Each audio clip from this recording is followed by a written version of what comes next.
Hi പ്രിയമുള്ളവരെ, നമ്മളെല്ലാവരും ആകാംക്ഷയോടെ കാത്തിരുന്ന മതം വിട്ടവർ എന്ന സ്പെഷ്യൽ എപ്പിസോഡിലേക്ക് എല്ലാ പ്രിയപ്പെട്ടവർക്കും ഹൃദ്യമായ സ്വാഗതം. ഇന്ന് നമ്മളോടൊപ്പമുള്ളത് ചെറിയ പ്രായത്തിൽ തന്നെ ജമാഅത്തെ ഇസ്ലാമിയുടെ ആശയത്തോടും ആദർശത്തോടും അടുപ്പം തോന്നിയ, ജമാഅത്തെ ഇസ്ലാമിയുടെ സംഘടനയോട് സജീവ സംഘടനയുമായി യോജിച്ചുകൊണ്ട് സജീവമായ പ്രവർത്തനങ്ങൾക്ക് ആക്കം കൂട്ടിയ ഒരു വിശിഷ്ട വ്യക്തിത്വമാണ് പെരിങ്ങത്തൂർ പി സുലൈമാൻ എന്ന വ്യക്തിയാണ് ഇന്ന് നമ്മളോടൊപ്പമുള്ളത്. അദ്ദേഹത്തിന് നമ്മളോട് പറയാൻ ഒരുപാട് കാര്യങ്ങളുണ്ട്. ആദ്യം തന്നെ ഞാൻ ഈ എപ്പിസോഡിലേക്ക് അദ്ദേഹത്തെ ക്ഷണിച്ചപ്പോൾ അദ്ദേഹം പറഞ്ഞത്, എനിക്ക് കുറേയേറെ കാര്യങ്ങൾ പറയാനുണ്ട്, അതിന് എനിക്ക് കുറച്ച് സമയം ദീർഘിച്ചു തരണം എന്നായിരുന്നു. അപ്പോഴും ഞാൻ പറഞ്ഞു, യഥേഷ്ടം സമയം നിങ്ങൾക്ക് തന്നിരിക്കുന്നു. അപ്പോൾ നിങ്ങൾക്ക് പറയാനുള്ളത് യഥേഷ്ടം നിങ്ങൾ പറയുക, പിന്നീട് ഞാനത് വീഡിയോ ആക്കി റെക്കോർഡ് ചെയ്തോളാം. അപ്പോൾ അദ്ദേഹം എന്നോട് പറഞ്ഞു, ഞാൻ തന്നെ വീഡിയോ ആക്കി ചെയ്യാൻ പറ്റുമോ എന്ന് നോക്കാം. അങ്ങനെ 100% നമ്മളോട് വളരെയധികം സഹകരിച്ച, എല്ലാവരും സഹകരിച്ച ആൾ തന്നെയാണ്. എന്നാലും വീഡിയോ ചെയ്യാൻ തന്നെ, കാരണം സാങ്കേതികതകളൊക്കെ അദ്ദേഹത്തിന് നല്ല വശമുണ്ടായിരുന്നു. ഒരുപാട് ദീർഘിച്ച് നിങ്ങളെ മുഷിപ്പിക്കുന്നില്ല. അദ്ദേഹത്തിന് ഹൃദ്യമായ സ്വാഗതം. അപ്പോൾ ഇനിയിപ്പോൾ അദ്ദേഹവുമായിട്ടുള്ള സെൽഫ് ഇൻട്രൊഡക്ഷൻ നമുക്കങ്ങ് മതിയാക്കാമല്ലോ, കാരണം ഇപ്പം നമുക്ക് ആളെ മനസ്സിലായല്ലോ. ഇനി നമുക്ക് ചോദ്യങ്ങളിലേക്ക് പോകാം.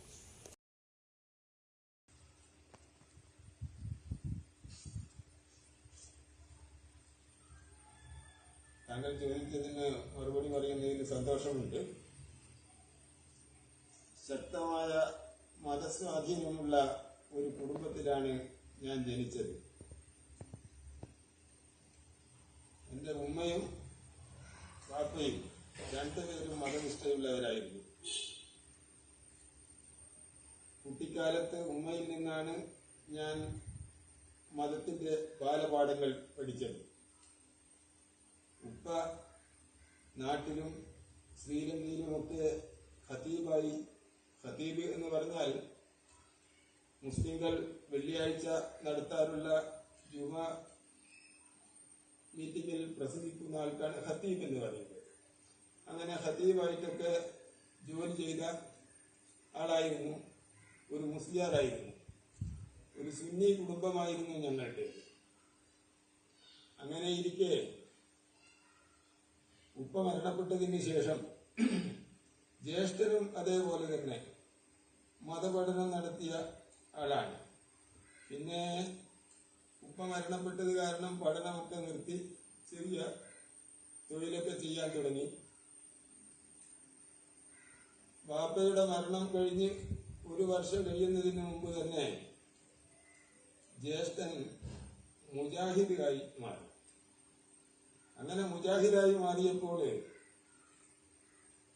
ഉമ്മ പൂർണ്ണമായി സഹകരിക്കുകയും അത് ഉൾക്കൊള്ളുകയും ചെയ്തു. പക്ഷേ സമുദായത്തിലെ നാട്ടുകാരിൽ നിന്നും അതുപോലെ തന്നെ ഞങ്ങളുടെ ബന്ധുക്കളിൽ നിന്നും വലിയ എതിർപ്പാണ് നേരിടേണ്ടി വന്നത്.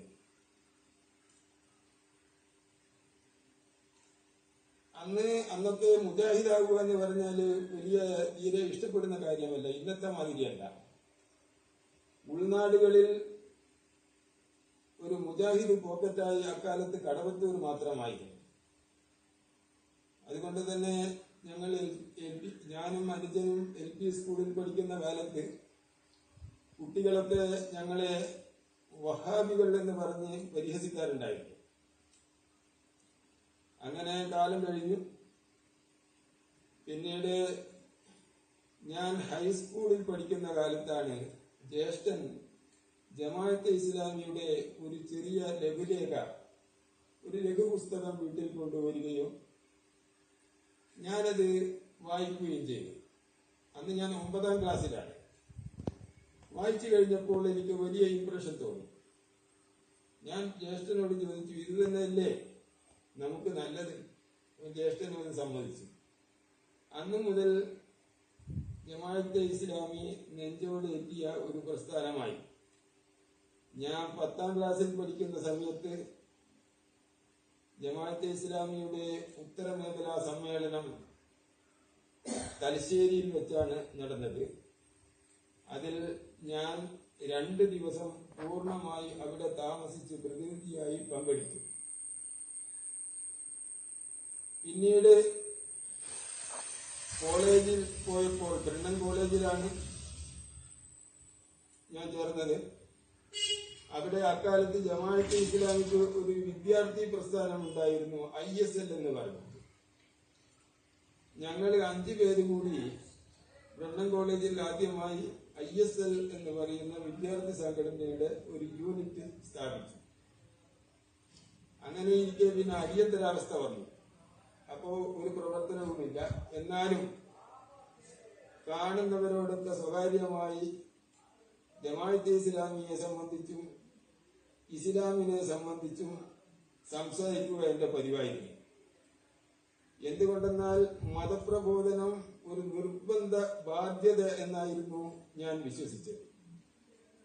ഞാൻ എന്റെ കുട്ടിക്കാലത്തെ പരിചയപ്പെടുത്തുന്ന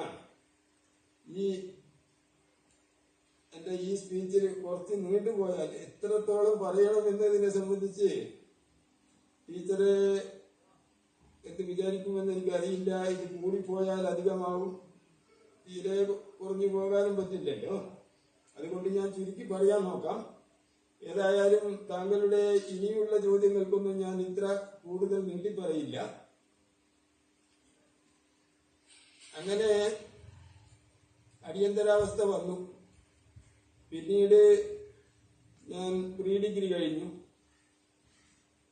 ഞാൻ എപ്പോഴും പഠിപ്പിൽ വളരെ മുമ്പന്തിയിലായിരുന്നു. ഞാൻ 7ാം ക്ലാസ്സിൽ പഠിക്കുന്ന സമയത്ത് കരിയാട് പഞ്ചായത്തിലെ ഏറ്റവും പഠിക്കുന്ന വിദ്യാർത്ഥിക്കുള്ള അവാർഡ് അസംബ്ലി വിളിച്ചു ഹെഡ് മാസ്റ്റർ എനിക്ക് തന്നിട്ടുണ്ട്. അതുപോലെ തന്നെ എല്ലാ ക്ലാസ്സിലും ഞാനായിരുന്നു ഫസ്റ്റ്. SSLC റിസൾട്ട് വന്നപ്പോഴും സ്കൂളിൽ ഏറ്റവും കൂടുതൽ മാർക്ക് വാങ്ങിയ കുട്ടി ഞാനായിരുന്നു. പിന്നീട് കോളേജിൽ ചേർന്നപ്പോൾ വലിയ വലിയ വമ്പന്മാര് ഒക്കെ ഉള്ള ക്ലാസ് ആയതുകൊണ്ട് ആ 1ാം സ്ഥാനം നിലനിർത്താൻ കഴിഞ്ഞിട്ടില്ല. എങ്കിലും മോശമല്ലായിരുന്നു. എനിക്ക് പ്രീ ഡിഗ്രിക്ക് ശേഷം BSc ഫിസിക്സിന് ഫസ്റ്റ് ചോയ്സ് തന്നെ, വേറെ കോളേജിലൊന്നും കൊടുത്തിട്ടില്ല, അഡ്മിഷൻ കിട്ടി. പക്ഷേ വീട്ടിലുള്ള ദാരിദ്ര്യ സാമ്പത്തികമായ സാഹചര്യം നിർഭാഗ്യവശാൽ പഠനം തുടരാൻ അനുവദിച്ചില്ല. ഞാൻ ഹൈസ്കൂളിൽ പഠിച്ചത് ഓറിയന്റൽ ഹൈസ്കൂളിലായിരുന്നു. അവിടെ ആഴ്ചക്ക് 9 പീരീഡാണ് അറബിക്ക്. ഓറിയന്റൽ ഹൈസ്കൂളിൽ നിന്ന് അറബി സഹിതം SSLC പാസ്സായാൽ പ്രൈമറി സ്കൂളിൽ അറബി അധ്യാപകനായി ജോലി ചെയ്യാമെന്ന ഒരു നിയമമുണ്ട്. അങ്ങനെ ഒരു പ്രൈവറ്റ് സ്കൂളിൽ അറബി അധ്യാപകനായി, പാർട്ട് ടൈം അറബി അധ്യാപകനായി ഞാൻ എന്റെ പഠിപ്പ് ഉപേക്ഷിച്ച് ജോലിക്ക് ചേരേണ്ടി വന്നു. അങ്ങനെ പോകുമ്പോൾ 1977 അടിയന്തരാവസ്ഥ പിൻവലിച്ചു.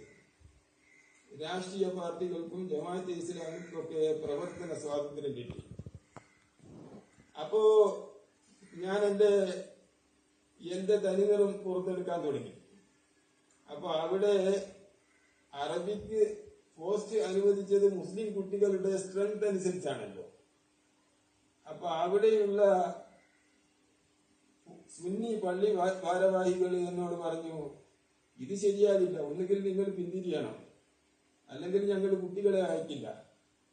അങ്ങനെ ഞാൻ പറഞ്ഞു, എനിക്ക് അതൊക്കെ നിങ്ങളുടെ സൗകര്യം, ആദർശത്തിൽ വിട്ടുവീഴ്ച വരുത്താൻ കഴിയില്ല.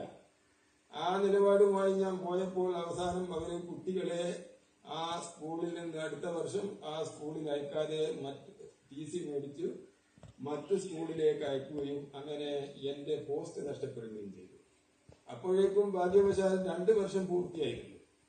2 വർഷം പൂർത്തിയായ അധ്യാപകർക്ക് പ്രൊട്ടക്റ്റഡ് അധ്യാപകരായി നിയമനം കിട്ടുമെന്നുള്ളത് കൊണ്ട് അങ്ങനെ പല ഗവൺമെന്റ് ഹൈസ്കൂളിലും എനിക്ക് ജോലി ചെയ്യേണ്ടി വന്നു. ഗവൺമെന്റ് സ്കൂളുകൾ നമുക്ക് ക്ലെയിം ഇല്ല, അതുകൊണ്ട് വേറെ PSC ഹാൻഡ് വന്നു കഴിഞ്ഞാൽ നമ്മളെ വേറെ സ്ഥലത്തേക്ക് മാറ്റും. അങ്ങനെ മാറ്റി മാറ്റി വളരെ ദൂരെ എത്തി. അവിടെ വെച്ചും എന്റെ ആശയ പ്രചരണങ്ങളൊക്കെ ഞാൻ അതേപടി തുടർന്നു. അവിടെയുള്ള എനിക്ക് പോയ സമയത്ത് അവിടെ ഫ്രീ ആയി താമസിക്കാനും ഒക്കെ അവിടെയുള്ള ആൾക്കാർ എനിക്ക് ഏർപ്പാട് ചെയ്തു തന്നിരുന്നു. അപ്പോ ഈ ഒരു സ്ഥലത്ത് ഞാൻ കണ്ണൂർ ജില്ലയുടെ വടക്ക് ഭാഗം പയ്യന്നൂരിന് വളരെ കിഴക്കുള്ള ഒരു സ്ഥലത്ത് ജോലി ചെയ്യുമ്പോൾ അവിടെയുള്ള ആൾക്കാരും ഇതുപോലെ തന്നെ എനിക്ക് എതിർപ്പ് വന്നു. അപ്പൊ ഞാൻ എന്താന്ന് വെച്ചാൽ എനിക്ക് കുറച്ച് അവിടെ ഭയപ്പെടാനില്ല. ഞാൻ എന്റെ സ്വന്തം നിലയ്ക്ക് കാശ് ചെലവാക്കി കുറെ ദൂരെ താമസ സൗകര്യങ്ങളൊക്കെ കണ്ടുപിടിച്ചു. അങ്ങനെ അത് ആ ജോലിയിൽ തുടരുന്ന സമയത്താണ് എനിക്ക് പബ്ലിക് സർവീസ് കമ്മീഷൻ മുഖേന ക്ലാർക്കായി നിയമനം കിട്ടുന്നത്. അങ്ങനെ ക്ലാർക്കായി നിയമനം കിട്ടിയതിന് ശേഷം പല പല സ്ഥലങ്ങളിലും ജോലി ചെയ്തു. അങ്ങനെ അവസാനം ഒരു ജൂനിയർ സൂപ്രണ്ടായിട്ടാണ് ഞാൻ റിട്ടയർ ചെയ്തത്. അതിനിടയ്ക്ക് സ്കൂളിൽ ജോലി ചെയ്യുന്ന കാലത്തൊക്കെ ശനിയാഴ്ച എന്റെ പ്രധാന ജോലി എന്താന്ന് വെച്ചാൽ എല്ലാ ശനിയാഴ്ചയും ഞാൻ പ്രബോധനം വാരിക എടുത്ത് 3 പഞ്ചായത്തുകളിൽ കരിയാട്, പെരിങ്ങളം, തൃപ്രങ്ങത്തൂർ, അതായത് കടവത്തൂരൊക്കെ അടങ്ങിയ ഇങ്ങനെ 3 പഞ്ചായത്തുകളിൽ കാൽനടയായി പ്രബോധനം പത്രവും എടുത്ത് എല്ലാവർക്കും വിതരണം ചെയ്യുന്ന അങ്ങനെയുള്ള അത് ആ വിതരണം ചെയ്യുന്നതിനിടയ്ക്ക് പലരുമായും സംസാരിക്കുകയും ഒരു സംഘാടകൻ എന്ന നിലക്കും ഒക്കെ പ്രവർത്തിച്ചിട്ടുണ്ട്. അതിന്റെ ഫലമായിട്ട് അവസാനം ഞങ്ങളുടെ പെരിഞ്ഞത്തൂരില് ഒരു ജമാഅത്തെ ഇസ്ലാമി ഹൽക്ക എന്ന് പറഞ്ഞ ഒരു യൂണിറ്റ് സ്ഥാപിതമായി. അത് സ്ഥാപിച്ചത് എന്റെ ജ്യേഷ്ഠനും ഞാനും അനുജനും ഒക്കെ കൂടിയാണ്. പിന്നെ ഞങ്ങൾക്കൊരു 5 പ്രവർത്തകരെ കൂടി ഞങ്ങളുടെ എല്ലാം ശ്രമഫലമായി കിട്ടി. അത് ഇന്നും തുടരുന്നു. ഇപ്പോ എന്റെ ജ്യേഷ്ഠന്റെ മക്കളും എന്റെ മകനും അവരൊക്കെ സജീവ ജമാഅത്തെ ഇസ്ലാമി പ്രവർത്തകരാണ്. ജ്യേഷ്ഠനും ഞാനും ആ സംഘടനയ്ക്ക് വേണ്ടി ഒരുപാട് ആത്മപ്രശംസ നടത്തുകയല്ല, ഒരുപാട് ത്യാഗങ്ങൾ സഹിച്ചിട്ടുണ്ട്, മർദ്ദനമേൽക്കേണ്ടി വന്നിട്ടുണ്ട്. ഇതൊക്കെയാണ് ഞങ്ങളുടെ അവസ്ഥ. അങ്ങനെ ഇരിക്കെ എനിക്കെതിരായി ജമാഅത്തെ ഇസ്ലാമി ഇടക്കാലത്ത് ഒരു അച്ചടക്ക നടപടി എടുത്തിരുന്നു. ആ അച്ചടക്ക നടപടി എന്റെ വിഷയം കൊണ്ടാണ്, എന്റെ ന്യൂനത കൊണ്ടാണെന്നാണ് ഞാൻ അന്ന് വിശ്വസിച്ചത്. അതുകൊണ്ട് തന്നെ എന്നിട്ടും ഞാൻ വ്യക്തിപരമായി എപ്പോഴും സംഘടനയുടെ പരിപാടികളിൽ അകലെ നിന്ന് പങ്കെടുക്കുകയും അത് എന്റെ ഒരു സ്വന്തം ആശയമായിട്ട് തന്നെ തുടർന്നു പറഞ്ഞു. പിന്നീട് 2016 ഞാൻ വീണ്ടും പ്രവർത്തനത്തിൽ തിരിച്ചു വന്നു. അങ്ങനെ തുടർന്നു. ആയിരിക്കെ യൂട്യൂബിൽ ജബ്ബാർ മാഷിന്റെ ഒക്കെ ചില സ്പീച്ച് കേൾക്കാനിടയായി. ഖുർആൻ ദൈവവചനമോ എന്ന് ചോദിച്ചുകൊണ്ടുള്ള ഒരു പ്രഭാഷണം ഞാൻ കേട്ടു. അതിൽ അനന്തരാവകാശ നിയമങ്ങളെ സംബന്ധിച്ച് ഖുർആനിൽ ചില പിശകുണ്ട് എന്നൊക്കെ ഹമീദ് സാറ് പറഞ്ഞതായി ഞാൻ ഓർക്കുന്നു. അതിൽ അദ്ദേഹം ചില പോസ്റ്ററുകൾ അദ്ദേഹം കാണിച്ചെങ്കിലും അത് വ്യക്തമായി കണ്ടില്ല. അപ്പോൾ ഞാൻ വിചാരിച്ചത് അദ്ദേഹം എന്തോ ഇഷ്ടമില്ലാത്തതിനെയൊക്കെ കുറ്റം പറയുന്ന മാതിരി പറഞ്ഞതായിരിക്കും എന്ന് കരുതി. പക്ഷേ പിന്നെ വീണ്ടും ജബ്ബാർ മാഷിന്റെ കുറെ സ്പീച്ച് കേട്ടപ്പോ മനസ്സ് ക്ഷയിക്കാൻ. അങ്ങനെ ഇരിക്കെ ഷെയ്ഖ് മുഹമ്മദ് കാരക്കും, ജമാഅത്തെ ഇസ്ലാമി നേതാവ് ഷെയ്ഖ് മുഹമ്മദ് കാരക്കും എഴുതിയ അനന്തരാവകാശ നിയമങ്ങൾ ഇസ്ലാമിൽ എന്ന ഈ പുസ്തകം ഞാനിങ്ങനെ വായിച്ചുകൊണ്ടിരിക്കുകയായിരുന്നു. അതിന്റെ 70ാമത്തെ പേജിലെത്തിയപ്പോൾ അവിടെ ഒരു സംഗതി പുതുതായി എനിക്ക് വായിച്ച് മനസ്സിലാക്കാൻ ഇടയായി. അതെന്താന്ന് വെച്ചാല് ഖുർആനിൽ പറയപ്പെട്ട പ്രകാരം സ്വത്ത് വീതിച്ചു കഴിഞ്ഞാൽ ചില സന്ദർഭങ്ങളിൽ എല്ലാവർക്കും കൊടുക്കാൻ തികയാത്ത ചില അവസ്ഥകൾ ഉണ്ടാകാറുണ്ട്. എന്നായിരുന്നു അതിന് ഛേദവർദ്ധനവ് അഴൂൽ എന്നാണ് പറയുന്നത്. അപ്പൊ അങ്ങനെ തികയാത്ത അവസ്ഥ ഉണ്ടായിക്കഴിഞ്ഞാൽ അതിനൊരു ഫോർമുല കണ്ടുപിടിക്കേണ്ടി വന്നു. അത് ഖലീഫ ഉമറാണ് ഈ ഔൽ എന്ന് പറയുന്ന ഫോർമുല കണ്ടുപിടിച്ചത്. അത് വായിക്കേണ്ട താമസം എനിക്ക് ഫെയ്ത്ത് നഷ്ടപ്പെട്ടു. എന്താ നഷ്ടപ്പെടാൻ കാരണം എന്ന് വെച്ചാല് അള്ളാഹു ഇറക്കിയ ദിവ്യവചനങ്ങളിൽ ഉള്ള പിശക് അല്ലെങ്കിൽ പോരായ്മ അത് പരിഹരിച്ച് ഉത്തരവിറക്കുന്നത്. നമ്മുടെ സർക്കാരൊക്കെ ഒരു സർക്കാർ ഉത്തരവിൽ വല്ല പോരായ്മയും ഉണ്ടായാൽ അത് റെക്ടിഫൈ ചെയ്തുകൊണ്ട് അനോമലി റെക്ടിഫൈ ചെയ്തുകൊണ്ട് വീണ്ടും ഉത്തരവിറക്കാറുണ്ട്. ഇവിടെ അതുപോലെ അള്ളാഹുവിന്റെ വചനങ്ങളിലുള്ള പോരായ്മകളെ പരിഹരിച്ചുകൊണ്ട് ഖലീഫ ഉമറാണ് ഔൽ എന്ന സിദ്ധാന്തം ആവിഷ്കരിച്ചത് എന്നത് ഒരു നിലക്കും എനിക്ക് ഉൾക്കൊള്ളാൻ കഴിയില്ല. അത് അള്ളാഹുവിൽ നിന്ന് ഒരിക്കലും അങ്ങനത്തെ ന്യൂനത സംഭവിക്കുകയില്ല. ഇനി സംഭവിക്കുമെന്ന് ഇന്ന് ഇസ്ലാമിസ്റ്റുകൾ വാദിക്കും പോലെ വല്ലവരും വിശ്വസിക്കുകയാണെങ്കിൽ അവർക്ക് അള്ളാഹുവിനെ സംബന്ധിച്ച് ചെറിയ അഭിപ്രായം മാത്രമേ ഉള്ളൂ. എന്നല്ലാതെ അള്ളാഹു സർവജ്ഞാനിയും സർവശക്തനും ന്യൂനതയില്ലാത്തവരുമാണെന്ന് വിശ്വസിക്കുന്ന ഒരാളെ സംബന്ധിച്ചിടത്തോളം ഇങ്ങനെ വിശ്വസിക്കാൻ കഴിയില്ല. അതാണ് ഫെയ്ത്ത് നഷ്ടപ്പെടാൻ ഇടയായത്. ഞാനൊരു പുസ്തകം പറഞ്ഞല്ലോ, അതായത് ഈ അനന്തരാവകാശ നിയമങ്ങൾ. ഞാൻ ഇതുവരെ ഇത് വായിക്കുന്നത് വരെ ഞാൻ ഈ ഒരു പുസ്തകം മാത്രമേ കണ്ടിട്ടുള്ളൂ. അപ്പം പിന്നീടാണ് ഞാൻ ഒരു പരിപാടിക്ക് കോഴിക്കോട് പോയ സമയത്ത് അനന്തരാവകാശ നിയമങ്ങളെ സംബന്ധിച്ച് പ്രമുഖ സ്വതന്ത്ര ചിന്തകനായ എന്റെ ബഹുമാന്യ സുഹൃത്ത് AK അബ്ദുൽ അലി മൗലവി അവർകള് മലയാളത്തിൽ രചിച്ച ഒരു പുസ്തകമുണ്ട്. ഇതിന്റെ ഡബിള് കനമുള്ള പുസ്തകമാണ്. ഇത് വളരെ ഒരു റഫറൻസ് ഗ്രന്ഥമായിട്ട് ഉപയോഗിക്കാൻ പറ്റുന്ന ഒരു പുസ്തകമാണിത്. ഇത് ആർക്കെങ്കിലും വേണമെങ്കിൽ ഇനിയും ലഭ്യമാകും. അതിനുവേണ്ടി ഈ നമ്പറിൽ വിളിച്ചാൽ മതി. 99 468 13 261. 99 468 13 261. ഇത്രയും കാര്യങ്ങളാണ് എനിക്ക് ഇത് സംബന്ധമായി പറയാനുള്ളത്.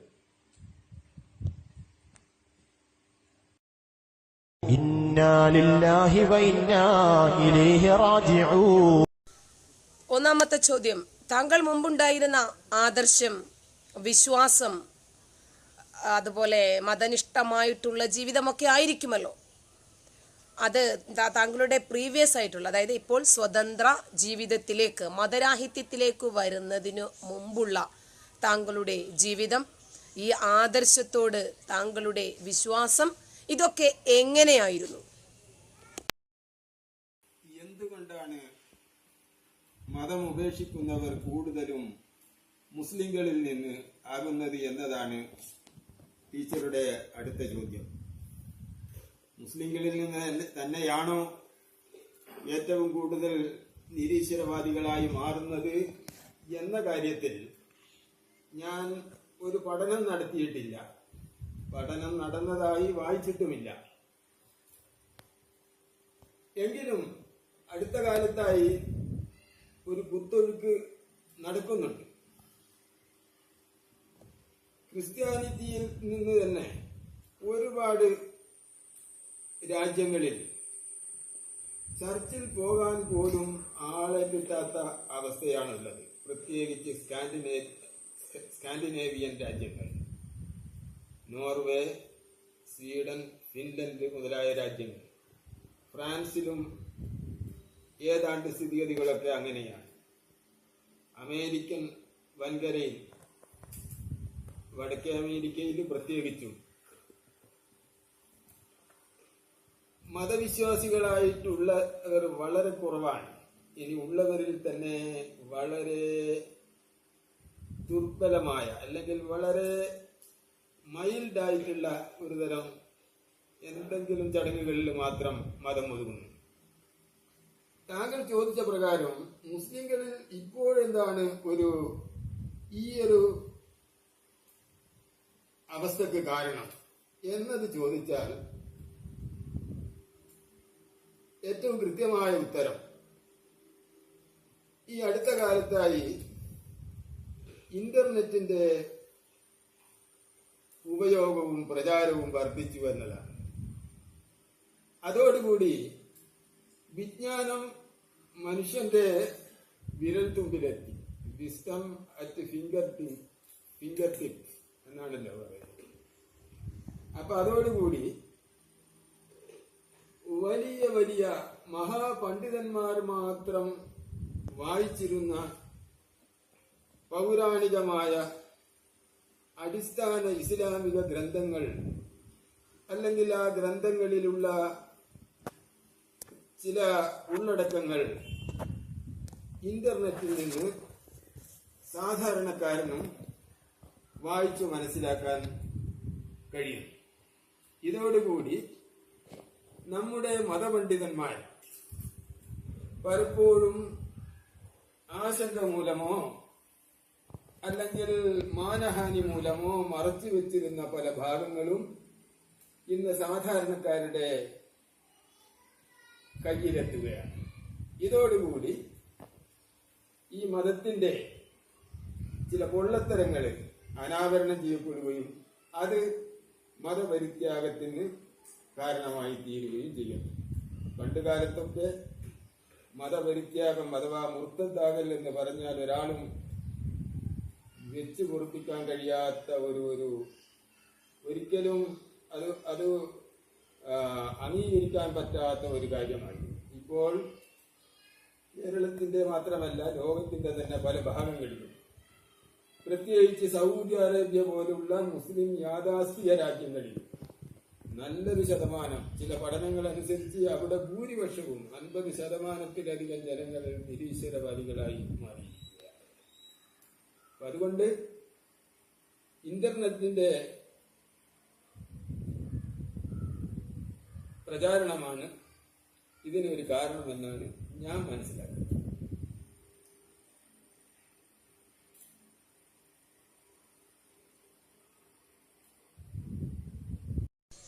ധാരാളം നാസ്തികർ, അതായത് യുവതലമുറ ധാരാളം നാസ്തികതയിലേക്ക് വന്നുകൊണ്ടിരിക്കുന്ന ഒരു കാലഘട്ടത്തിലാണ് നമ്മൾ ജീവിക്കുന്നത്. അതിലധികം ആൾക്കാരും എന്തുകൊണ്ടാണ് ഇസ്ലാമിൽ നിന്ന് തന്നെയാകുന്നത്?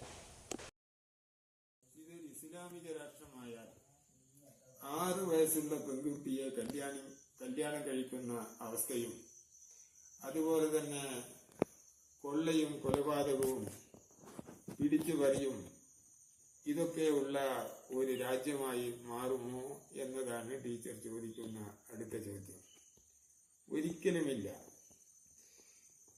ഉറച്ച ഇസ്ലാമിസ്റ്റുകൾ പോലും ഇസ്ലാമിലെ ശിക്ഷാവിധികളൊക്കെ പുനഃസ്ഥാപിക്കും എന്ന് പോലും അവർക്ക് യാതൊരു ഉറപ്പുമില്ല എന്ന് മാത്രമല്ല, അവരൊക്കെ അതിന് എതിരാണ്. തുർക്കി ഇസ്ലാമിക കക്ഷിയാണ് ഭരിക്കുന്നത്. അവിടെ 12 കൊല്ലമായി ഇസ്ലാമിക കക്ഷി അധികാരത്തിൽ ഇരുന്നിട്ടും പാശ്ചാത്യ സംസ്കാരവും ജീവിത രീതിയും ഒന്നും തന്നെ ഇതുവരെ തൊട്ട് കളിച്ചിട്ടില്ല. ആ നിലക്ക് ഇസ്ലാമിലെ കൈവെട്ടൽ, വ്യഭിചാരിയെ എറിഞ്ഞുകൊൽ, ഇങ്ങനെയുള്ള ശിക്ഷകളൊന്നും സങ്കല്പിക്കാൻ പോലും കഴിയുകയില്ല. ഈജിപ്തില് അത് കുറച്ച് 2 കൊല്ലം മാത്രമേ ഉണ്ടായിരുന്നുള്ളൂവെങ്കിലും പഴയ കാലത്തേക്കുള്ള തിരിച്ചുപോക്കിനുള്ള യാതൊരു ശ്രമവും അവിടുത്തെ ഇസ്ലാമിക കക്ഷികളും നടത്തിയിട്ടില്ല. അതൊക്കെ ഒരു കാലഘട്ടത്തിന്റെ അവസ്ഥയായിരുന്നു, പ്രവാചകന്റെ കാലത്തുള്ള. ഇനി അതൊന്നും തിരിച്ചു കൊണ്ടുവരിക സാധ്യമല്ല എന്നതാണ് വസ്തുത. ഇനി അഥവാ അങ്ങനെ തിരിച്ചു കൊണ്ടുവരികയാണെങ്കിൽ അതിന്റെ ദുരിതം അനുഭവിക്കുന്നത് നാം മാത്രമാകില്ല, ഒന്നാമതായി അവർ തന്നെയായിരിക്കും. ഈ പാളയത്തിൽ പടയും പരസ്പരം കഴുത്തറുക്കലും ഈ തീവ്രവാദ ആശയങ്ങളുള്ള ഏതൊരു സംഘടനയുടെയും കൂടപ്പിറപ്പാണ്.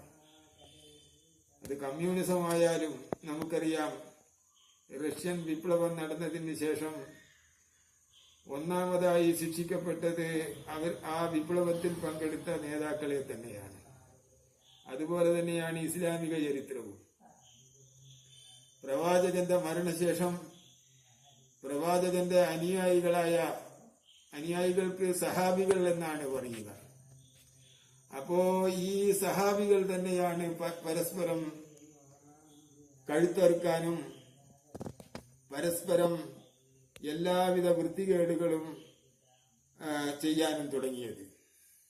ഞാൻ കൂടുതൽ ദീർഘിച്ച് പറയുന്നില്ല. നമുക്കറിയാം, മൂന്നാമത്തെ ഖലീഫയായ ഉസ്മാൻ ബിൻ അഫ്ഫാനെ വധിച്ചത് മുസ്ലിങ്ങൾ തന്നെയായിരുന്നു. പ്രവാചകന്റെ ഒരു അനുയായിയെ, അതായത് ഒരു സഹാബിയെ സംബന്ധിച്ച് നാം പേര് കേൾക്കുമ്പോൾ നാം റളിയല്ലാഹു അൻഹു, അള്ളാഹു അദ്ദേഹത്തെ തൃപ്തിപ്പെടട്ടെ എന്നുള്ള ഒരു പ്രാർത്ഥന ചൊല്ലൽ നിർബന്ധമാണ്, അല്ലെങ്കിൽ സുന്നത്താണ് എന്നാണ് പറയുന്നത്. അപ്പോ ഉസ്മാൻ എന്ന് മാത്രം നാം പേര് പറയില്ല. ഉസ്മാൻ എന്ന് കേൾക്കുമ്പോൾ റളിയല്ലാഹു അൻഹു എന്ന് പറയണം എന്നാണ് മുസ്ലിങ്ങൾ വിശ്വസിക്കുന്നത്. എന്നാൽ ഉസ്മാൻ റളിയല്ലാഹു അൻഹുവിനെ കൊന്നതും മറ്റ് റളിയല്ലാഹു അൻഹുമാരാണ്. മാലിക്കുൽ അഷ്തർ എന്ന് പറയുന്ന ഒരു സഹാബിയാണ് ഉസ്മാന്റെ ചെവിക്കുറ്റിയിലൂടെ ശൂലം ഇറക്കി കണ്ണിലൂടെ പുറത്തെടുത്തത്. അപ്പോ ഇന്ന് നമ്മുടെ കേരളത്തിലും മുജാഹിദിലും ജമാഅത്തെ ഇസ്ലാമിയിലും ഒക്കെയുള്ള ആളുകൾക്ക് തന്നെയായിരിക്കും അവർ അധികാരത്തിൽ വന്നാൽ ഒന്നാമതായി അതിന്റെ ദുരിതം അനുഭവിക്കേണ്ടി വരിക. ഇപ്പോ അബ്ദുള്ളയെ മാധ്യമത്തിൽ നിന്ന് പുറത്താക്കുകയാണ് ചെയ്തത്. നേരെ മറിച്ച് ഒരു ഇസ്ലാമിക ഭരണം വന്ന് അവരുടെ കയ്യിലാണ് ഭരണമുള്ളതെങ്കിൽ ഈ പറയുന്ന രീതിയിലേക്കാണ് അവർ തിരിച്ചു പോകുന്നതെങ്കിൽ, ടീച്ചർ പറഞ്ഞ മാതിരി അദ്ദേഹത്തെ പുറത്താക്കുകയല്ല ചെയ്യുക, അവിടെ തല പോവുകയാണ് ചെയ്യുക. ഇപ്പൊ മുജാഹിദ് ഒരുപാട് വിഭാഗങ്ങളായി മാറി. അവർക്കെങ്ങാൻ അധികാരമുണ്ടെങ്കിൽ ഈ പരസ്പരം വിമർശിക്കുന്നതിനും ചളിവാരി എറിയുന്നതിനും പകരം അവർ ആദ്യം ചെയ്യുക അവരുടെ ജീവനെടുക്കുകയാണ്. അപ്പൊ എത്ര മുജാഹിദുകൾക്കാണ് തല നഷ്ടപ്പെടുക എന്ന് പറയാൻ പറ്റുകയില്ല. പക്ഷെ അതൊന്നും സംഭവിക്കില്ല. അക്കാലം മാറിക്കഴിഞ്ഞു. അതൊക്കെ മടക്കി വെക്കുകയല്ലാതെ ഇനി മൗലികവാദികൾക്ക് തിരിച്ചു കൊണ്ടുവരാൻ ഒരിക്കലും കഴിയുകയില്ല. പിന്നെ ടീച്ചർ പറഞ്ഞു 6 വയസ്സുള്ള പിഞ്ചു കുഞ്ഞിനെയൊക്കെ കല്യാണം കഴിക്കേണ്ട അവസ്ഥ വരുമോ എന്ന്. ഒരിക്കലുമില്ല. പിന്നെ ഈ പ്രായത്തിന്റെയൊക്കെ കാര്യത്തില് അത് ആയിഷ ബീവിയെ പ്രവാചകൻ കല്യാണം കഴിച്ച ആ കാര്യം ഓർത്തുകൊണ്ടായിരിക്കും ടീച്ചർ എന്നോട് ആ ചോദ്യം ചോദിക്കുന്നത്. പക്ഷേ എന്നെ സംബന്ധിച്ചിടത്തോളം അടിസ്ഥാനപരമായ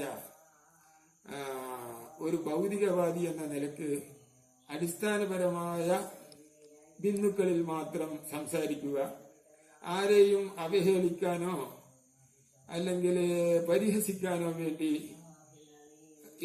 എല്ലാ കാര്യങ്ങളെയും വിമർശിക്കുക എന്നുള്ള ആ ഒരു നിലപാട് ഞാൻ സ്വീകരിക്കാറില്ല. പ്രായം നമ്മുടെ ഒരിക്കല് ഒരു 4 കൊല്ലം മുമ്പ്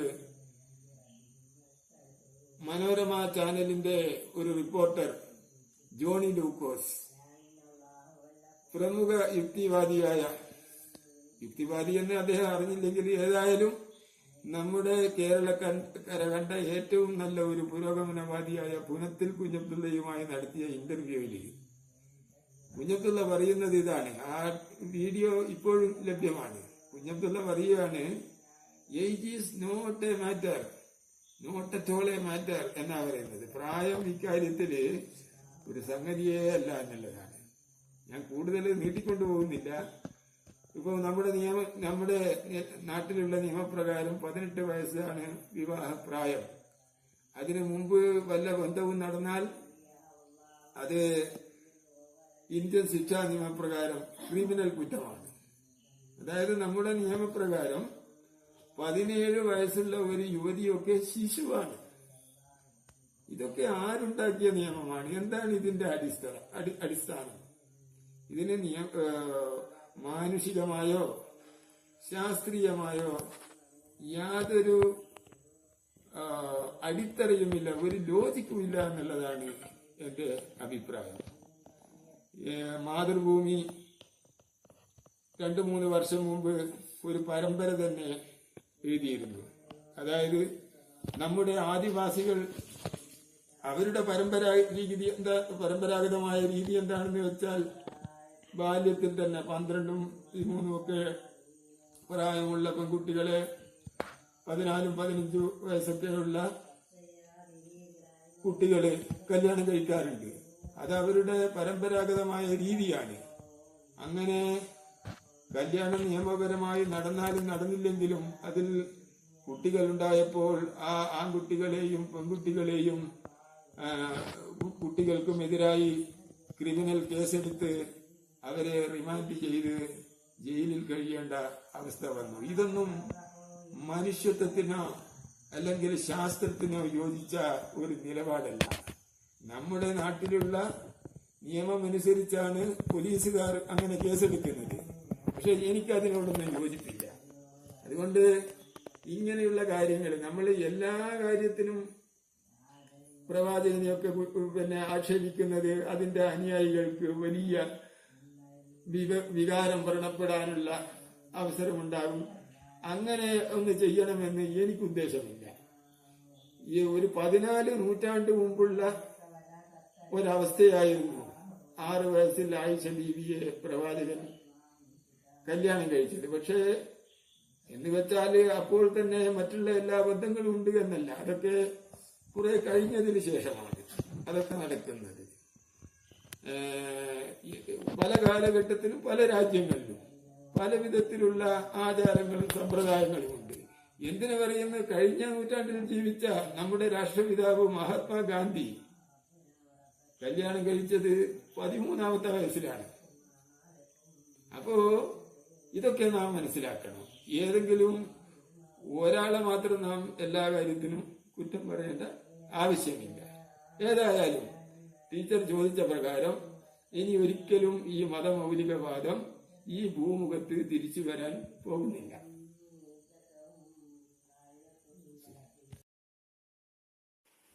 എന്തുകൊണ്ടാണ് മതം ഉപേക്ഷിക്കുന്നത്?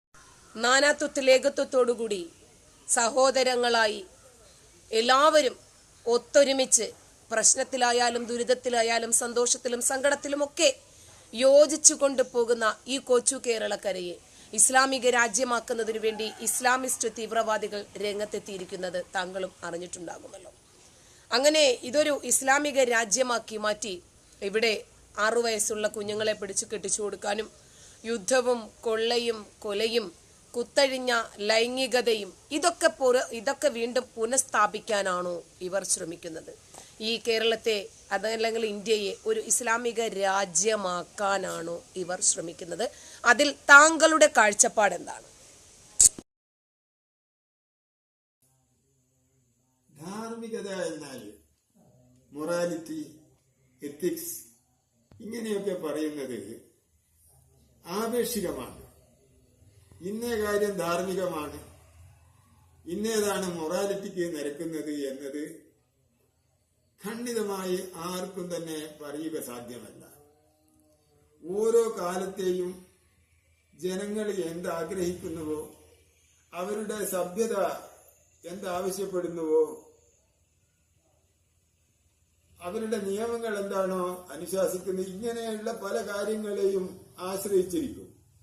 അതിന് കൃത്യമായി ഒരു ഉത്തരം പറയാനും ഇന്നേതാണ് സഭ്യത, ഇന്നേതാണ് ധാർമ്മികത, ഇന്നേതാണ് മൊറാലിറ്റി എന്നൊക്കെ പറയാൻ ആർക്കും സാധ്യമല്ല.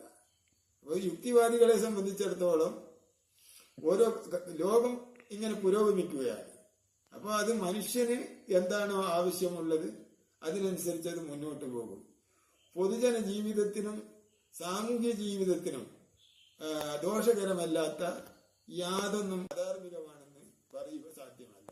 അതുകൊണ്ട് ഈ വിഷയത്തിൽ ഞാനൊരു നിർവചനത്തിനോ അല്ലെങ്കിൽ ഖണ്ഡിതമായ ഒരു മറുപടിക്കോ അശക്തനാണ്. അതാണ് വാസ്തവം. ധാർമ്മികതയുടെ ഡെഫിനിഷൻ പലർക്കും അറിയില്ല. കാരണം പ്രവാചകന്റെ കാലഘട്ടത്തിൽ ആ കാലഘട്ടത്തിന് അനുയോജ്യമായിട്ടുള്ള ഒരു ധാർമ്മികതയായിരുന്നു ഉണ്ടായിരുന്നത്. അതേ ധാർമ്മികത തന്നെ ഈ കാലഘട്ടത്തിലും ഇംപ്ലിമെന്റ് ചെയ്യണം എന്ന് പറയുന്നതിലെ ലോജിക്ക് താങ്കൾക്ക് എങ്ങനെ സഹകരിക്കാൻ സാധിക്കും? മതപഠനം ഞാൻ എപ്പോഴും ചിന്തിക്കാറുണ്ട്. കഴിവതും പ്രായപൂർത്തി എത്തിയതിന് ശേഷം ഇത്തരം കാര്യങ്ങൾ പഠിക്കാനും മറ്റു അവസരം നൽകുക എന്നല്ലാതെ പിഞ്ചു കുഞ്ഞുങ്ങളെ ഈ മതം പഠിപ്പിക്കുമ്പോൾ ഒരുതരം മസ്തിഷ്ക പ്രക്ഷാളനമാണ് വാസ്തവത്തിൽ നടക്കുന്നത്. ഒരു നബിവചനമുണ്ട്, മാമിൻ മൗലൂദിൻ യൂലദു ഇല്ലാ അലൽ ഫിത്ര ഫഅബവാഹു യുഹവ്വിദാനിഹി ഔ യുനസ്സിറാനിഹി ഔ യുമജ്ജിസാനിഹി. എല്ലാ കുട്ടികളും ശുദ്ധ പ്രകൃതിയിലല്ലാതെ ജനിക്കുന്നില്ല. അപ്പോൾ അവരുടെ രക്ഷിതാക്കളാണ് അവരെ യഹൂദിയാക്കുന്നതും മജൂസി അതായത് അഗ്നി ആരാധകനാക്കുന്നതും അതുപോലെ തന്നെ ക്രിസ്ത്യാനിയാക്കുന്നതും എന്നാണ് നബി വചനം. പക്ഷേ നബിയുടെ വചനം അപൂർണമാണ്.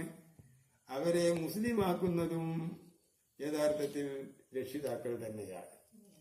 അപ്പോ എന്റെ അഭിപ്രായത്തില് ഒരു 15 വയസ്സ് കഴിഞ്ഞതിന് ശേഷമല്ല അതെ പിഞ്ചു കുഞ്ഞുങ്ങൾക്ക് തന്നെ നൽകുന്ന മതപഠനം ശരിയാകില്ല. അത് ഉള്ള കാലത്തോളം ഈ ധാരണ തിരുത്തപ്പെടില്ല. പക്ഷേ ഇതൊന്നും ആരും അംഗീകരിക്കാൻ പോകുന്നില്ല. അപ്പോ ഇതിന്റെ അകത്ത് ടീച്ചർ പറഞ്ഞതിൽ ഒരു കാര്യത്തില് പ്രത്യേകം നാം ശ്രദ്ധിക്കേണ്ട ഒരു കാര്യമുണ്ട്. അതായത് ഭീകരവാദവും തീവ്രവാദവും ഇതൊക്കെ ഉണ്ടാകാൻ ഈ മദ്രസ പഠനമല്ലേ എന്നുള്ളത്. യഥാർത്ഥത്തില് ഈ ഭീകരവാദവും തീവ്രവാദവും മുഴുവൻ മുസ്ലിങ്ങൾ മാത്രമാണ് എന്നുള്ള ഒരു ധാരണയും ശരിയല്ല. ലോകത്തിന്റെ പല ഭാഗങ്ങളിലുമുള്ള സംഭവങ്ങളും രാഷ്ട്രീയവും നാം തുറന്ന മനസ്സോടെ പരിശോധിക്കുകയാണെങ്കിൽ എല്ലാ വിഭാഗങ്ങളിലും തീവ്രവാദവും ഭീകരവാദവും അക്രമവും നടക്കുന്നുണ്ട് എന്നുള്ളതാണ് വസ്തുത. നമുക്ക് നോക്കാം ഇന്ത്യയുടെ ചരിത്രം. മഹാത്മാഗാന്ധിയെ വെടിവെച്ച് കൊല്ലുക, അത് ഒരു വലിയ ഒരു ദാരുണമായ ഒരു ഭീകര സംഭവമായിരുന്നു. അത് മുസ്ലിങ്ങളല്ല. പിന്നീട് പ്രസിദ്ധയായ ഇന്ത്യൻ പ്രധാനമന്ത്രി ഇന്ദിരാഗാന്ധിയെ വെടിവെച്ച് കൊന്നു, അത് മുസ്ലിങ്ങളായിരുന്നില്ല. പിന്നീട് കുറച്ചു കാലം കഴിഞ്ഞപ്പോൾ രാജീവ് ഗാന്ധിയെ ബോംബ് പൊട്ടിച്ചു ബോംബ് സ്ഫോടനത്തിൽ കൊലപ്പെടുത്തി. 3 ഗാന്ധിമാരാണ്. ഇതൊന്നും മുസ്ലിം തീവ്രവാദികളായിരുന്നില്ല. ഇനി നമ്മുടെ അയൽപക്കത്ത് ശ്രീലങ്കയിൽ നോക്കിയാൽ എത്രയോ മന്ത്രിമാരും ഉയർന്ന ഉദ്യോഗസ്ഥന്മാരും പ്രധാനമന്ത്രി ഉൾപ്പെടെ അവിടെ കൊല്ലപ്പെട്ടു ബോംബ് സ്ഫോടനത്തിൽ. അവിടെ ജനതാ വിമുക്തി പെരമുന എന്ന് പറയുന്ന ഒരു ബുദ്ധ തീവ്രവാദ സംഘടനയാണ് അതിന്റെയൊക്കെ പിന്നിൽ. നമ്മുടെ രാജ്യത്ത് ഉത്തരേന്ത്യയിൽ തന്നെ എത്രയോ ഉയർന്ന പോലീസ് ഉദ്യോഗസ്ഥന്മാരും മറ്റും നക്സൽവാദികളുടെ ഭീകരാക്രമണത്തിൽ കൊല്ലപ്പെട്ടിട്ടുണ്ട്. ബ്രിട്ടനിൽ അടുത്ത കാലം വരെ ഐറിഷ് റിപ്പബ്ലിക്കൻ ആർമി, അതായത് നോർത്തേൺ അയർലൻഡിൽ ലയിപ്പിക്കണം, ബ്രിട്ടന്റെ കൂടെ ഉണ്ടാകാൻ പാടില്ല എന്ന് വാദിക്കുന്ന അവര് എന്താന്ന് വെച്ചാൽ അവര് കാത്തോലിക്ക് ഭീകരരാണ്. ഒരിക്കൽ പ്രധാനമന്ത്രി മാർഗരറ്റ് താച്ചർ ഇഞ്ച് വ്യത്യാസത്തിന് രക്ഷപ്പെട്ടതാണ് ഒരു ബോംബ് സ്ഫോടനത്തിൽ. പിന്നെ ലോകത്തിന്റെ പല ഭാഗങ്ങളിലും, ഉദാഹരണത്തിന് ദക്ഷിണ സുഡാനില്, അവിടെ സുഡാനിലെ മുസ്ലിം ഭരണത്തിൽ നിന്ന് സ്വാതന്ത്ര്യം നേടാനായി ദക്ഷിണ സുഡാനിലെ ക്രിസ്ത്യാനികൾ, ഇന്തോനേഷ്യയിലെ ഈസ്റ്റ് തിമോറില് അവിടുത്തെ ആളുകളെ പ്രക്ഷോഭം കൂട്ടി പല വിധത്തിലുള്ള ഭീകര പ്രവർത്തനങ്ങൾ നടത്തി. ഇപ്പോൾ ഈസ്റ്റ് തിമോർ സ്വതന്ത്ര രാജ്യമായി പ്രഖ്യാപിക്കപ്പെട്ടു. പ്രസിദ്ധനായ American president John F Kennedy വെടിയേറ്റ് മരിക്കുകയാണ് ചെയ്തത്. ഇന്ന് വരെ ആരാണ് പ്രതികളെന്ന് മനസ്സിലാക്കാൻ കഴിഞ്ഞില്ല. ഇപ്പൊ ഈ അടുത്ത കാലത്തായി മുസ്ലിങ്ങളിൽ ഭീകരവാദം കുറെ കൂടിയിട്ടുണ്ട് കഴിഞ്ഞ 2 ദശകങ്ങളിൽ. അത് ശരിയാണ്. അതിന് ഈ ഭീകരവാദം ഉണ്ടാകുന്നതിന്റെ തന്നെ സാഹചര്യം എന്താന്ന് വെച്ചാല് ചില അവകാശങ്ങൾ, ന്യായമായ അവകാശങ്ങൾ അടിച്ചമർത്തപ്പെടുമ്പോഴോ ചവിട്ടിമെതിക്കപ്പെടുമ്പോഴാണ് ആ സമുദായത്തിലെ, ആ വിഭാഗത്തിലെ ചില യുവാക്കളിൽ ഭീകരവാദ പ്രവണത വർദ്ധിക്കുന്നത്. അപ്പോ കൂടുതൽ അമർഷമുണ്ടാകാത്ത, ആരെയും കണ്ണീരൊലിപ്പിക്കാത്ത ഒരു സാഹചര്യം ഉണ്ടാക്കലാണ് ഒരു പരിധിവരെ ഭീകരവാദികൾ ഉയർന്നു വരാതിരിക്കാൻ ഓരോ ഗവൺമെന്റും ശ്രദ്ധിക്കേണ്ടത്. ഇതാണ് ഈ കാര്യത്തിൽ എനിക്ക് പറയാനുള്ളത്. ധാർമ്മികത എന്നാൽ മൊറാലിറ്റി. ഇസ്ലാമിലെ ഭീകരവാദ, തീവ്രവാദ, അന്യമത വിരോധ ചിന്താഗതികൾ ഇൻജക്ട് ചെയ്യപ്പെടുന്നത് ചെറിയ പ്രായത്തിൽ മദ്രസകളിൽ നിന്ന് തുടങ്ങുന്നതാണ്. ഈ ചെറിയ പ്രായത്തിലുള്ള മദ്രസ പഠനം നിരോധിക്കേണ്ടതല്ലേ?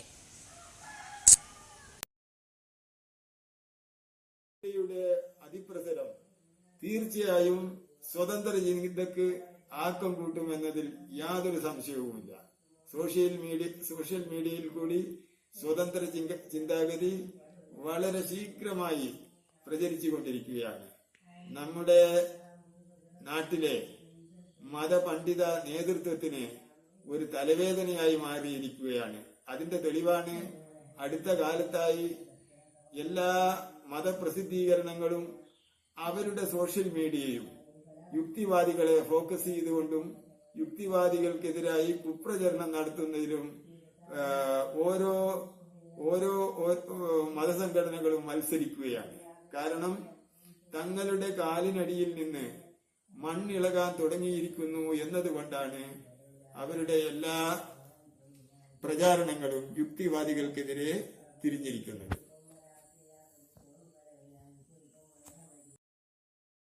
ചെറുപ്പത്തിലെയുള്ള സോഷ്യൽ മീഡിയയുടെ അതിപ്രസരം ഇസ്ലാമിന്റെ മസ്തിഷ്കത്തിലാണ് തറച്ചത്.